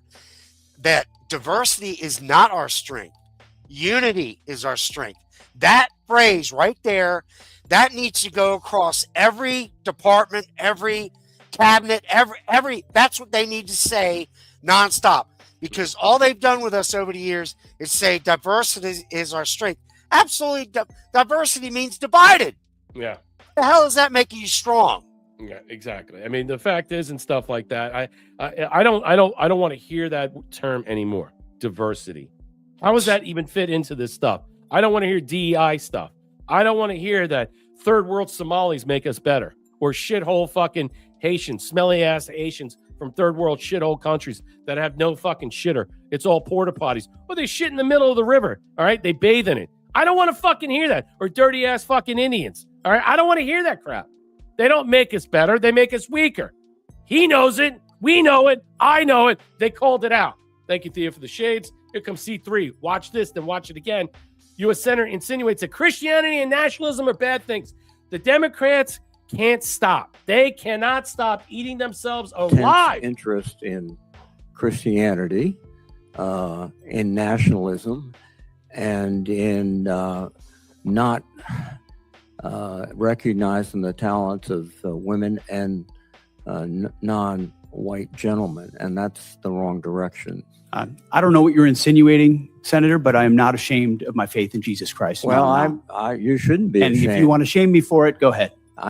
Perfect way to respond. Don't get into the the pitfalls of the conversation, because he wanted you. He was baiting you Just gets sucked in there, and he goes, I don't know what you're talking about. Very smart. Don't be reactionary to a comment about because non-white people. All right, because he was baiting him. He wanted him to say something that could be deemed racist, and that's what he was trying to pull, hook, line, and sinker. He didn't take the bait. Thank you, Thea, for the shades. Nixon on a landline phone with the astronauts. Good one, Omega Bill. Let's continue on. There's so much more. He had the Ukraine flag. Give me a break. Exactly. I mean, it just put the Russian flag with the American flag. That's more realistic. All right, we got to push forward. I mean, all right, here we go. I'm verifying this. All right, this comes now. I got to get into other stuff that was discussed about the breaking footage that came out yesterday. Janine Pirro and other stuff. Here comes from Gazette Teller. Really good piece of information regarding all this. The breaking footage by the DOJ released the video of the gunman. Oh, fuck. All right, that is Trump at the White House dinner, full attack going on camera. All right, so here we are, and then I'm going to break this down. Department of Justice released the high-definition surveillance of Cole Thomas Allen's direct assault. The video captures 31 California operative, April 25th, and he says operative, was charged through Washington Hilton security checkpoint armed with the shotgun. Allen is seen firing at Secret Service agent before the security personnel neutralized the threat. Okay. Neutralize means like pretty much kills you, but in some way they subdued him. Allen planned the strike for maximum impact inside the leak gathering, which was filed in the Trump administration officials and supporters. High-resolution footage shows him scouting the hotel halls and the perimeter the day before the mapping escape routines. Let me play this. Let me show you. This is what came out. I don't know if you saw this. This is U.S. Attorney Pirro. She's great. Today, we're releasing the video already provided about Cole Allen. If you haven't seen it, there is no evidence that the shooting was a result of friendly fire. The video also shows Allen casing the area in the Hilton Hotel the day before the attack. My office, along with the FBI, will continue the extensive investigation. Let's show this to you.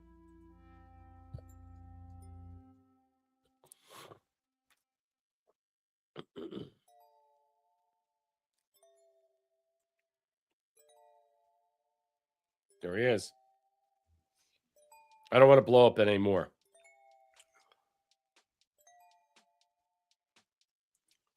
He's just walking around nonchalantly.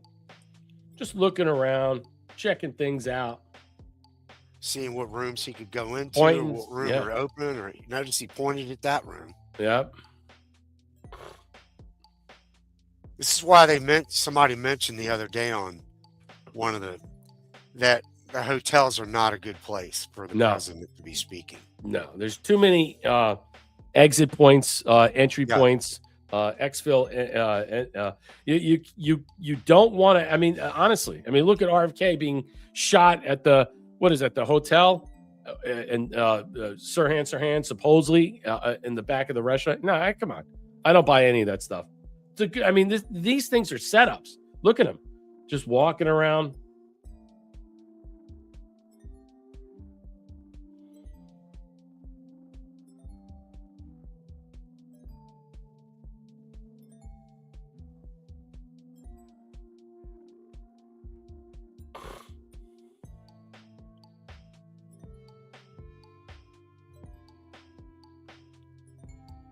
Notice he didn't sign in and she didn't say anything. Yep.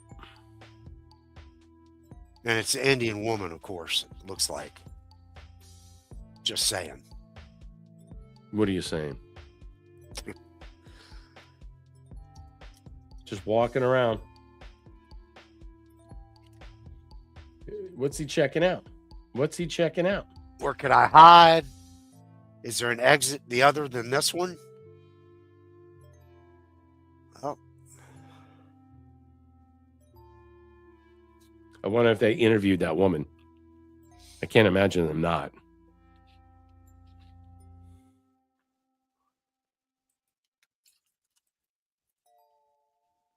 So he goes back.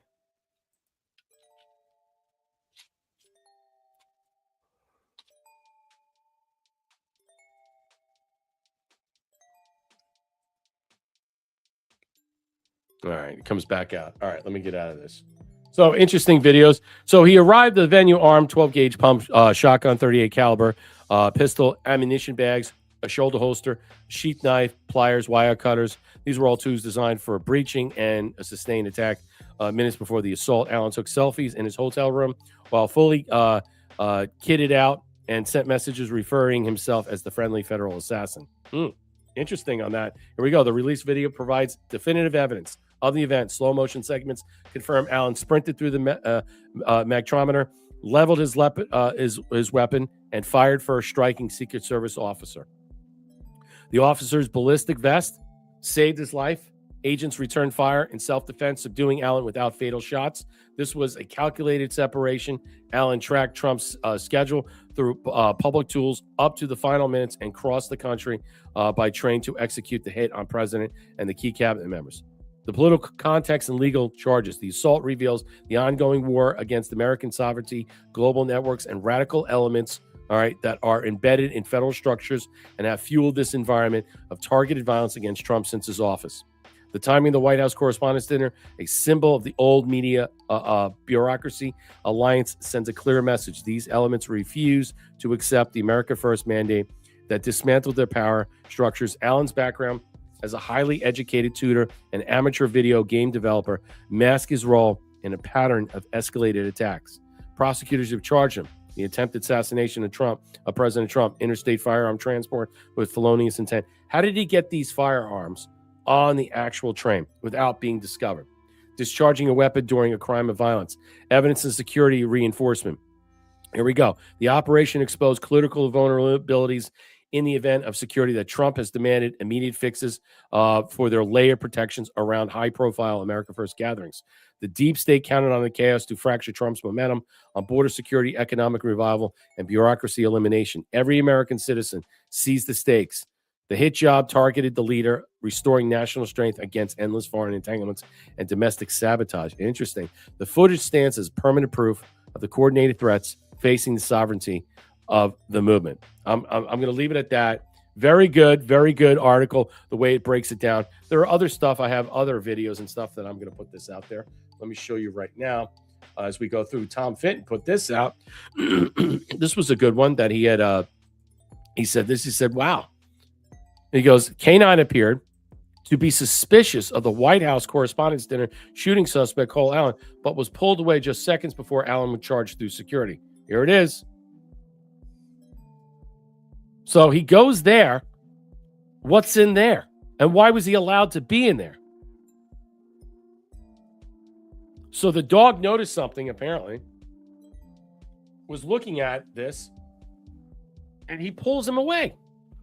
And then he runs through after that while he was assembling a weapon.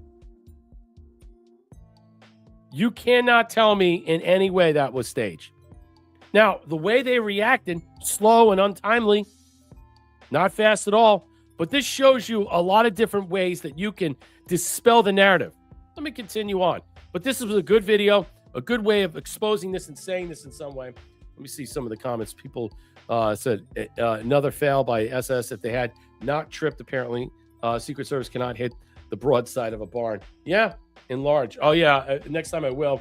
But I got to move forward. I don't want to do this. We should have followed the dog in there. That's his job. Well, that was the point. Why didn't he follow the dog? Why didn't he? Why he was pulled away at the last time? So detail of the correspondence didn't shoot. The agent was shot, returned fire while was falling. All 5 shots missed. Allen then tripped and was dogpiled by agents. His tactical vest was removed to check for additional weapons. An agent took a bullet, stayed conscious, returned fire on the way down. Let's listen to this. This is the Secret Service administrator. Point blank range with a shotgun, our officer heroically returned fire while being shot point blank range in the chest with a shotgun. It was able to get off 5 shots. It's great training. The officer just acted heroically. Great job. So the one officer that returned fire is the same officer that was shot by the suspect. That's correct. All right, and he got off 5 rounds. And I'd love for you, we appreciate you being with us here today. You know this. There's been a lot of questions and criticism around the Secret Service in the wake of this assassination attempt. I'd love for you to address some of that with us here today. There are people we have seen say, how does he shoot 5 times and never hit the suspect? That's a great question. And you're right. There are a lot of critics out there. Quite frankly, some of them are former agents that when they did the job, they weren't in the game. If you want to know stuff about the Secret Service, please ask me. I've actually done the job, but I will tell you that officer, while being shot, was in the process of falling down and was returning gunfire.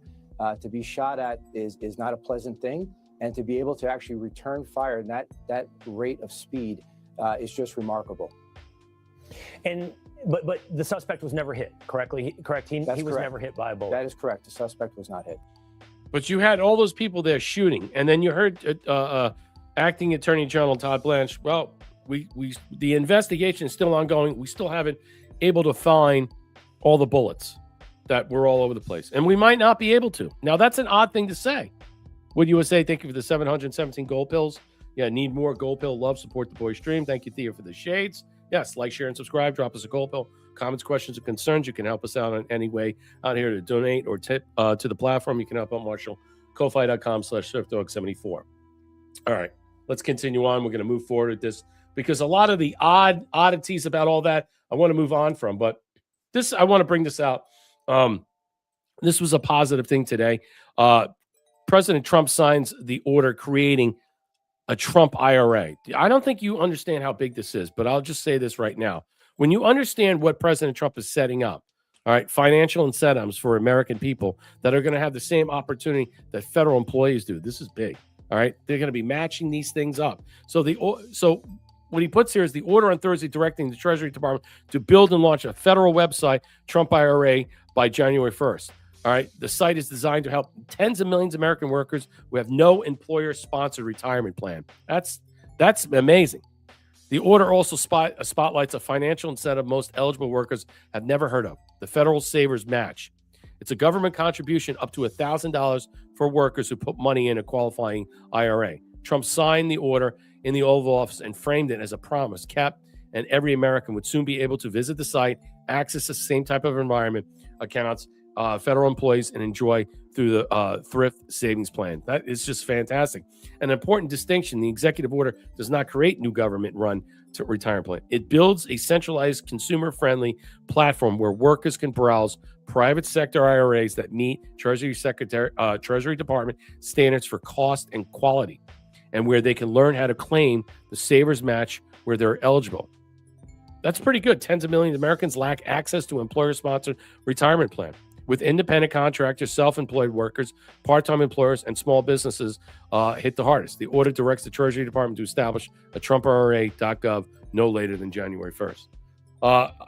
I think really it's self-explanatory. You're going to be given an opportunity to sign up in this some way and then meet the standards that the federal workers have to match this up with $1,000. So I believe in some way what President Trump is trying to do is make sure more and more people protect themselves for their future, set up where they have enough blanket.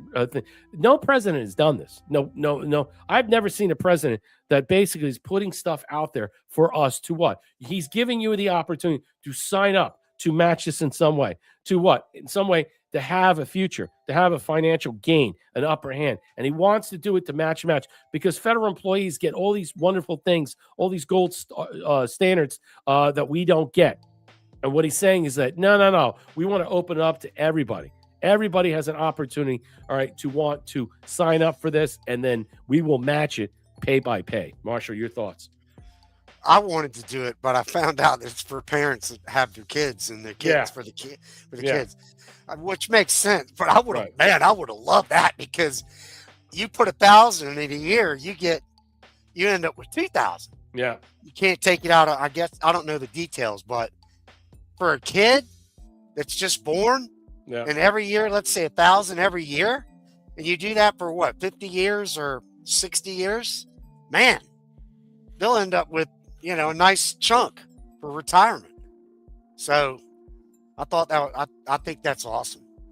Okay, here we go. So there's a lot of threes, apparently. President Trump putting this up. NJ Truth puts this out.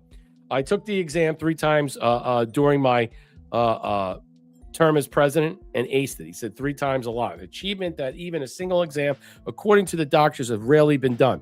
Before President Donald Trump, King Charles presented Trump with the original bell from 1944 HMS Trump, the P-333, submarine as a gift. HMS Trump's specific badge for HMS Trump featured a hand of playing cards with the deuce, 2 of spades uppermost, directly evoking a trump card. 1 week ago, April 20th, 2018, here's the Delta trump card coming. Anybody who is running for president or vice president should be forced to take a cognitive examination prior to entering the race. By doing so, he wouldn't be surprised at people like Barack Hussein Obama or Sleepy Joe Biden getting elected. Our country would be a much better place if I took the exam 3 times during my terms as president and aced it all 3 times, an achievement that even on a single exam, according to the doctors, has really been done before President Donald J. Trump. All the beekeeper stuff with Trump and King Charles at the White House really intrigued me the other day, so I decided to dig deeper. I mean, look, there's a lot of stuff. There was a lot of stuff that in there, but look at this video. I mean, did anybody see this video with the rap star and the Secretary of Treasury? I didn't see this, and then I saw this. They're putting this together.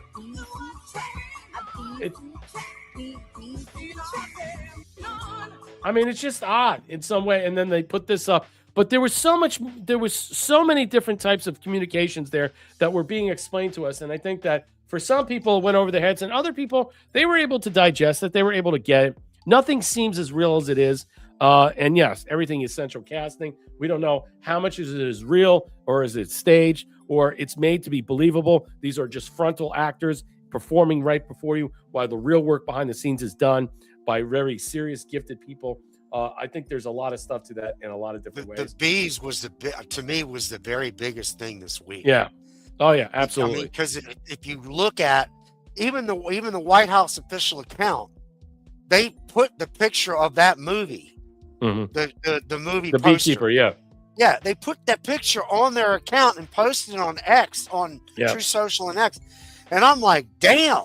Yeah. And then when you look at all the history of what bees mean, it means royalty. It means all kinds of stuff. The transfer of the queen has to approve that the new people that are running the place and all that. It's just amazing. I found it very amazing. Here's one thing I'll show you right now. Most people didn't realize when talking about the 3s, 3 terms, 45 through 47. The 3s were mentioned quite a bit. Well, it brings me back to the 1970s.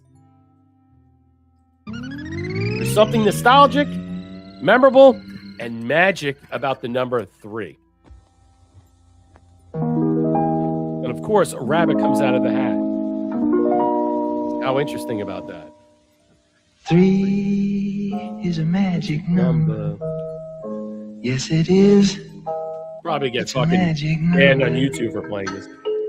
Somewhere in the ancient mystic Trinity, you get 3. Schoolhouse Rock was incredible. As a magic number. The past and the present and the future, faith and hope and charity, the heart and the brain and the body give you 3 as a magic number.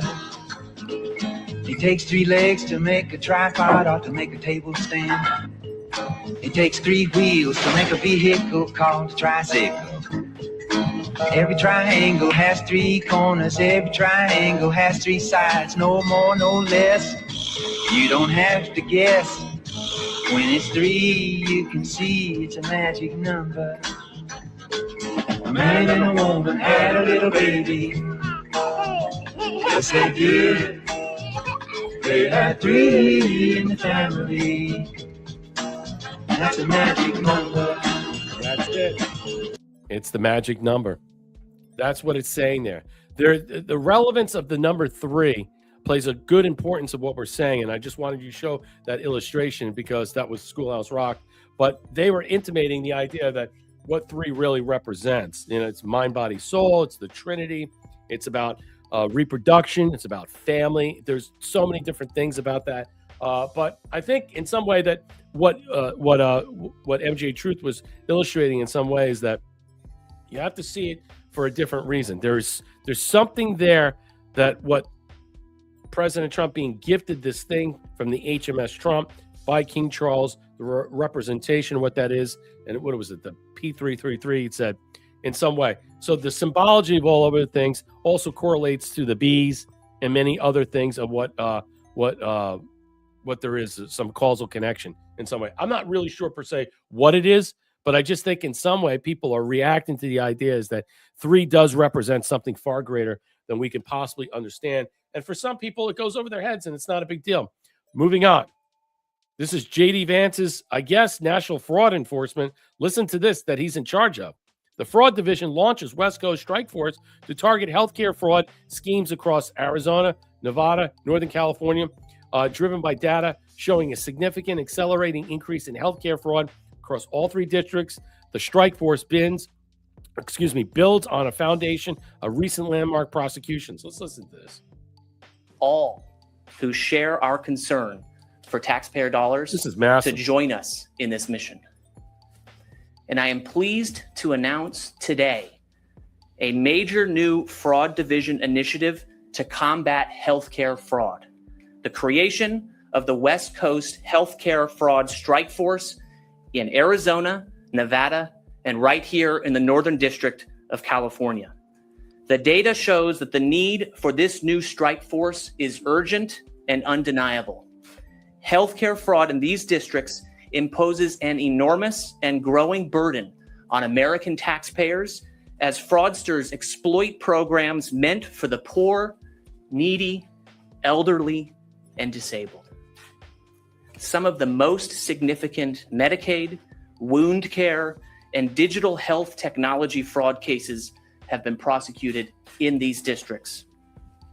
This new regional strike force will be staffed by at least 10 prosecutors from the Fraud Division's Healthcare Fraud Section, who will be a force multiplier for these U.S. attorneys' offices to combat a healthcare fraud crisis that is robbing taxpayers and harming patients. And if you want to know why everything's so expensive, there you go. I mean, if we didn't have this rampant fraud, things would not be that expensive. But that's the bottom line. I mean, that's it. All right, I got to move on to the Epstein's ghost. That's part of the show today, and then I'll break it down at the very end about these are things that I don't know if anybody's seen. Now, the New York Times put this out, but other periodicals and articles have come across this. Jeffrey Epstein's alleged suicide note that remains hidden from the public includes these distressing 4 words: the cellmate claims. Mystery deepens as a supposed note allegedly reveals Epstein's final word, raising questions about his mental state and circumstances. The mystery surrounding the final days of Jeffrey Epstein deepened following the claims that a suppressed suicide note contains a haunting 4-word farewell. While the financier's death in Manhattan jail cell was officially ruled suicide, the full extent of his final communication remains shielded from the public eye. The existence of this document, allegedly found hidden within a book, has reignited questions about Epstein's mental state and the circumstances leading up to his demise. Despite the release of thousands of pages related evidence, this specific item has become a central point of contention in ongoing legal narratives as it remains hidden from the public. Cellmate claims the note contained time to say goodbye. Nicholas Targalon, the former police officer who shared a cell with Epstein at the Metropolitan Correction Center, has come forward with details regarding the late sex offender's suicide note that he claims he has discovered. The note was reportedly written on yellow legal pad paper, kept hidden in a graphic novel with his cell with Targaloni. I guess that's how you pronounce his name. According to Targaloni, Epstein has proclaimed his innocence, writing, "What do you want me to do? Bust out crime?" Additionally, Epstein reported the note wrote these disturbing final words, time to say goodbye. Targaloni mentioned that the purported suicide note in a podcast last year, and it was part of his defense against allegations that he had assaulted the disgraced financier.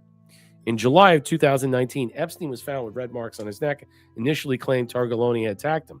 Targaloni, a disgraced cop who was convicted of four murders, denied these accusations. The Bureau of Prison Records also supported Targaloni's statement, as Epstein reportedly told officials he never had any issues with his cellmate. He further stated that he felt sharing a cell with the former police officer complicated early assault claims that he had put Targaloni under scrutiny. A cryptic 2-page chronology recorded details of how Targaloni's legal team reportedly authenticated a hidden note for use in his legal battle. Through the documents, do not specify the methods for verification. These are the speculations that red marks on Epstein's neck were an indication of a suicide attempt after weeks of arrest. I'm not going to play it. The Transparency Act fails to reveal purported final no. Jeffrey Epstein died on August 2019 while awaiting trial on a federal sex trafficking charge. The event triggered worldwide scrutiny. The Transparency Act, signed by President Trump on 19 November 2025, led the release of millions of documents detailing everything. A spokesperson for the Justice Department told the New York Times that it underwent an exhaustive effort to collect all records in its possession, excluding items from the Bureau of Prisons and the Office of Inspector General. Curiously, the purported suicide note mentioned by Targallone was not included. I wonder why. Made available for public review, the exclusion has prompted fresh calls. The absence of Epstein's purported suicide leaves a significant gap in historical record. Let me just say this, that I think a lot of people are not understanding is that the former cellmate Targallone told the New York Times he found the note from Epstein weeks before his death, written on this yellow legal pad. And it's sealed in a New York courthouse for years. And the New York Times is suing to unseal it. The question is, why was it not unsealed by the Justice Department? It's one of those quinky things. You're trying to think about, like, wait a minute, one coincidence is one, but two, that sounds like, motive. But three, come on. I mean, there's something off about that at all. Why would the court keep it sealed? If it's saying that he committed suicide, why not release it to disprove the narrative that he didn't commit suicide?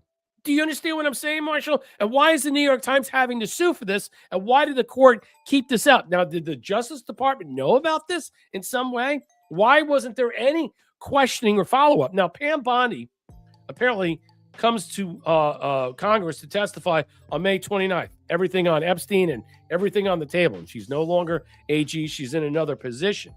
But the question still remains. Why weren't we told about this? Why is the New York Times trying to unseal this? It's a very odd thing, to say the least. If this note proves in some way that he did commit himself or had the mental state or the capacity to want to kill himself because he wrote that in some way, wouldn't that disprove the narrative out there that he didn't? Or is this something else? Someone else wrote this. I wonder why it wasn't released. Your thoughts? Well, the Southern District of New York comes to mind. I mean, this shit's so deep. Curious Cat said there's no note. Well, that may be very well true.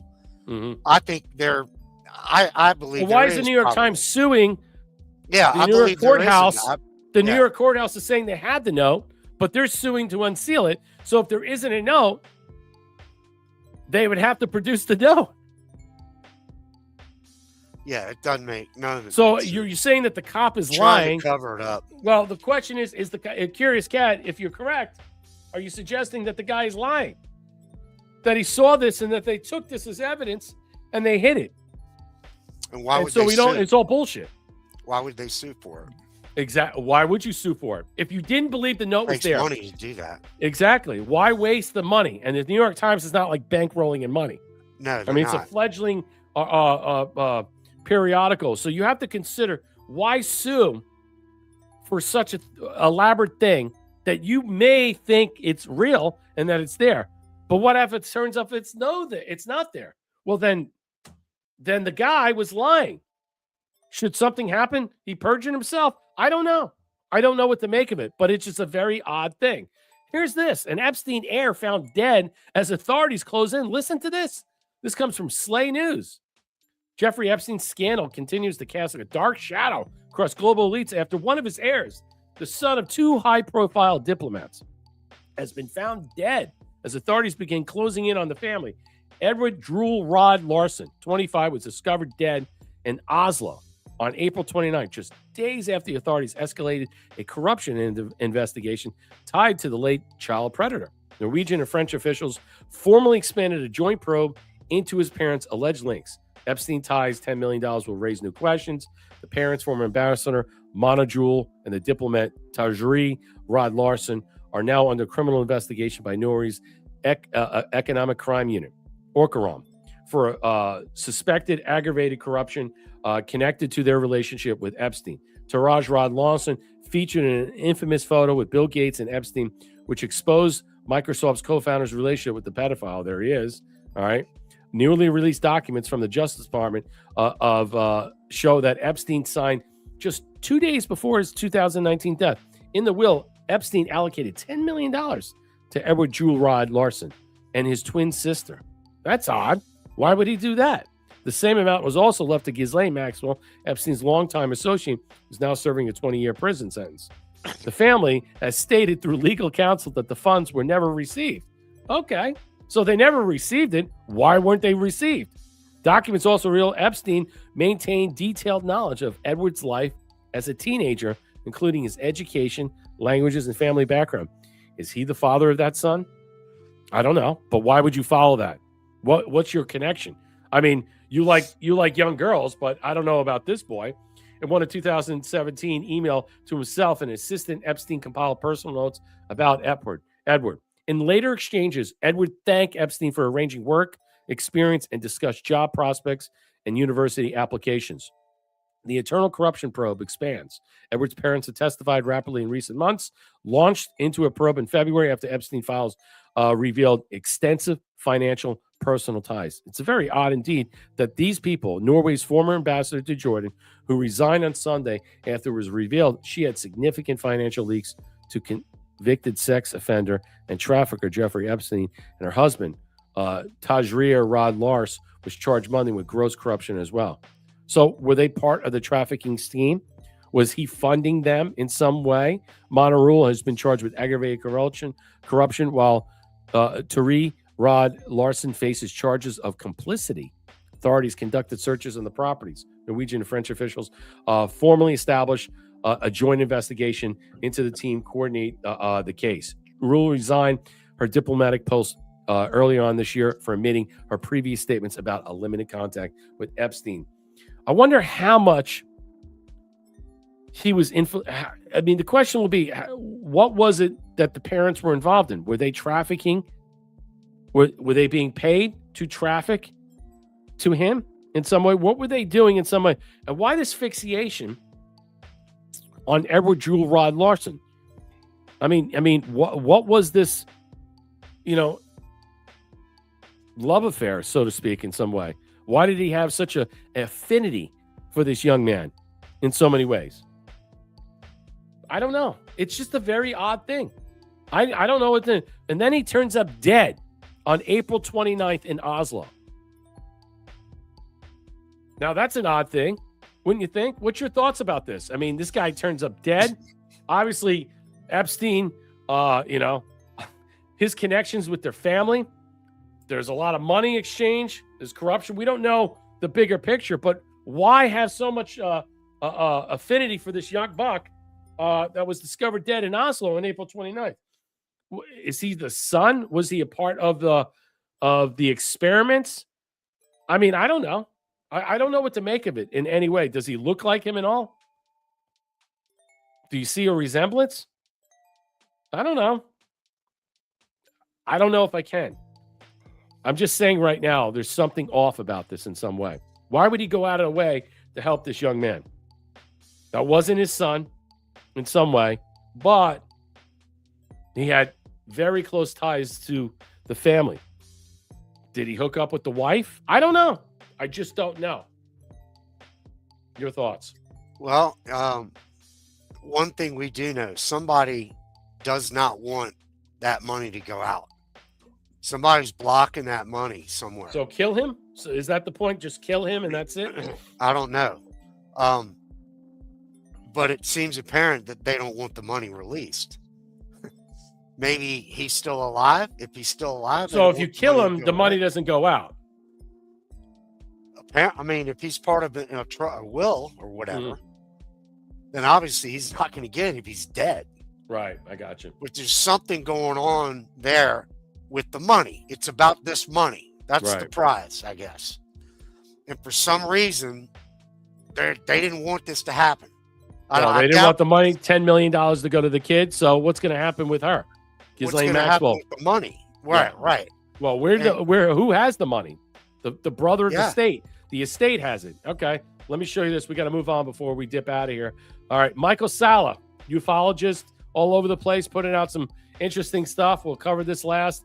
Interesting synchronicity between Trump's desire to release UFO information, Tulsi Gabbard's visit to Area 51, 17 earthquakes around Area 51, and Trump followed through on President Eisenhower's threat in 1958 to invade Area 51 S4 using the Army to force MJ-12 to share ET-related info. Here it is. Jim Ferguson, Area 51 just lit up. 17 earthquakes in less than 24 hours. That's not a coincidence, ladies and gentlemen. It started with a 4.4 magnitude quake just 2.5 miles underground. The area is normally not prone to earthquakes this shallow, and it's leading to theories of nuclear testing or even UFOs, because it all happened after President Trump said this. Do you have an update on the UFO files and what we're going to be seeing? Well, I think we're going to be releasing as much as we can in the near future. They want to find out about the UFOs and anything having to do with UFO or related material. And we're going to be releasing a lot of things that we have. And I think some of it's going to be very interesting. Joining us now to respond, Dr. Stephen Greer, UFO researcher in retired position. Great to see you, Doctor. So are these earthquakes just a version of burning the files at an embassy when people got to get out? Well, the thing that lights up in my mind is that back in the 1990s, I briefed a man who worked and designed a security apparatus at some of the facilities out there, particularly the ones up near Groom Lake and Pahut Mesa. And he explained that on the top of those complexes underground were like bunker busting type bombs, but underneath them were thermonuclear devices, so that if anybody was getting close to those facilities, and by this, it could even be the legal government of the United States, they could collapse those facilities. Now, I don't know that that's what happened, but I know for a fact those security systems are out there. So that's the one consideration. Now, it could just be a cluster of earthquakes, or they could be doing some legitimate underground testing. Okay. I'll move on to the next. I'm running short here. There's another Michael Salla. He comes out and says this. Michael Salla is all over the place. Lou Elizondo is all over the place. A lot of people don't like all these missing and dead scientists. Something is up. Lou Elizondo confirms that the UFO whistleblowers are targeted by unknown individuals, a.k.a. Men in Black. Lou Elizondo was asked if he's worried about Men in Black will kill him for talking about UFOs. I don't want to say Men in Black, but the reality is that, yes, individuals know who I am. You've been a whistleblower. You've been talking about this. You Wow. talk about UFOs. Are you worried This is that getting really... Men in Black are going to come kill you? Well, look, I don't want to say Men in Black. I think that's a bit cliche, but the reality is that, yes, some individuals who I personally know who are considered whistleblowers have been intimidated. They've tried to intimidate me. We've had threats against us. We've had drones and surveillance. This is not paranoia. This is, look, I'm a trained intelligence officer and also a former special agent in counterintelligence. So, I understand the tools of the trade. Okay. Thank you, Darla L, for the can. No coincidence, but two coincidences, according to Agatha Christie, is a clue. Consider that. Let's move on. She said 3 was something else. I forget what she said. Is motive. I think she said that. 3 is a motive. All right, here we go. Great to see so many senior officials speaking out publicly. This is Michael Salla again about the reality of extraterrestrial visitors. So there's been a lot of discussion all over X with all these ufologists and all these other people speaking out. Retired Admiral Timothy Goulardier warns that the Earth may already be under surveillance by a higher order of intelligence, one we do not understand and whose intentions remain completely unknown. Wow. They're real. We're being visited by some type of higher order intelligence that we don't understand, or we don't even know their intentions. And it's happening often, frequently, and in our airspace, water space. So that should be a cause of concern for our government. And we know the government knows and is not acknowledging that full new nature of reality. And that's probably my biggest point here, is that us being not alone in the universe is probably the story of the century or the millennia. And really, like Galileo, when he changed the entire thought of the Western world, we're at the same inflection point now in our understanding of the universe. It's a new nature of reality. And at least for America, the American people have a right to know that. And the government does know that, and they're not disclosing it.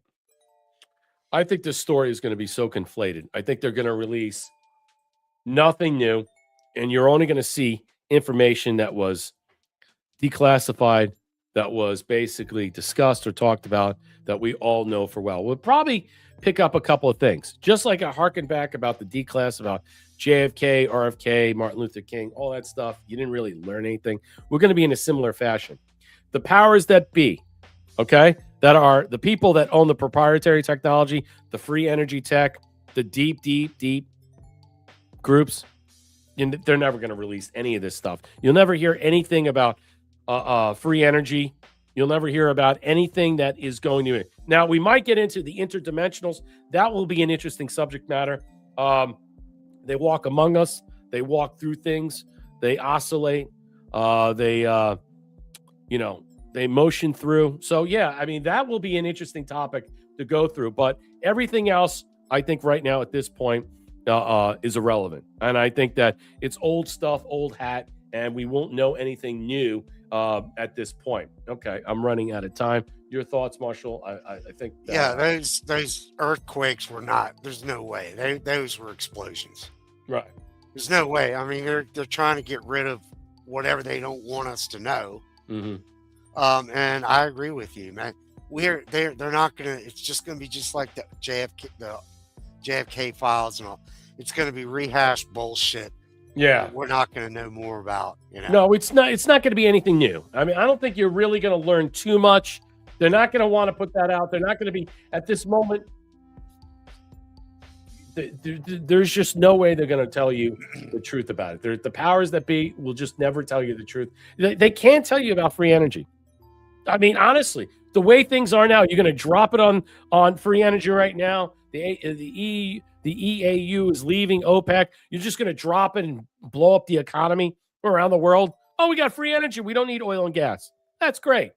Do we have the infrastructure in place to put those vehicles or any of the technology that requires free energy? Because obviously you need something to make the free energy, all right, to conceive it in such a way, a little box in your room to heat and cool your home. You know, all these different things are going to take time to release.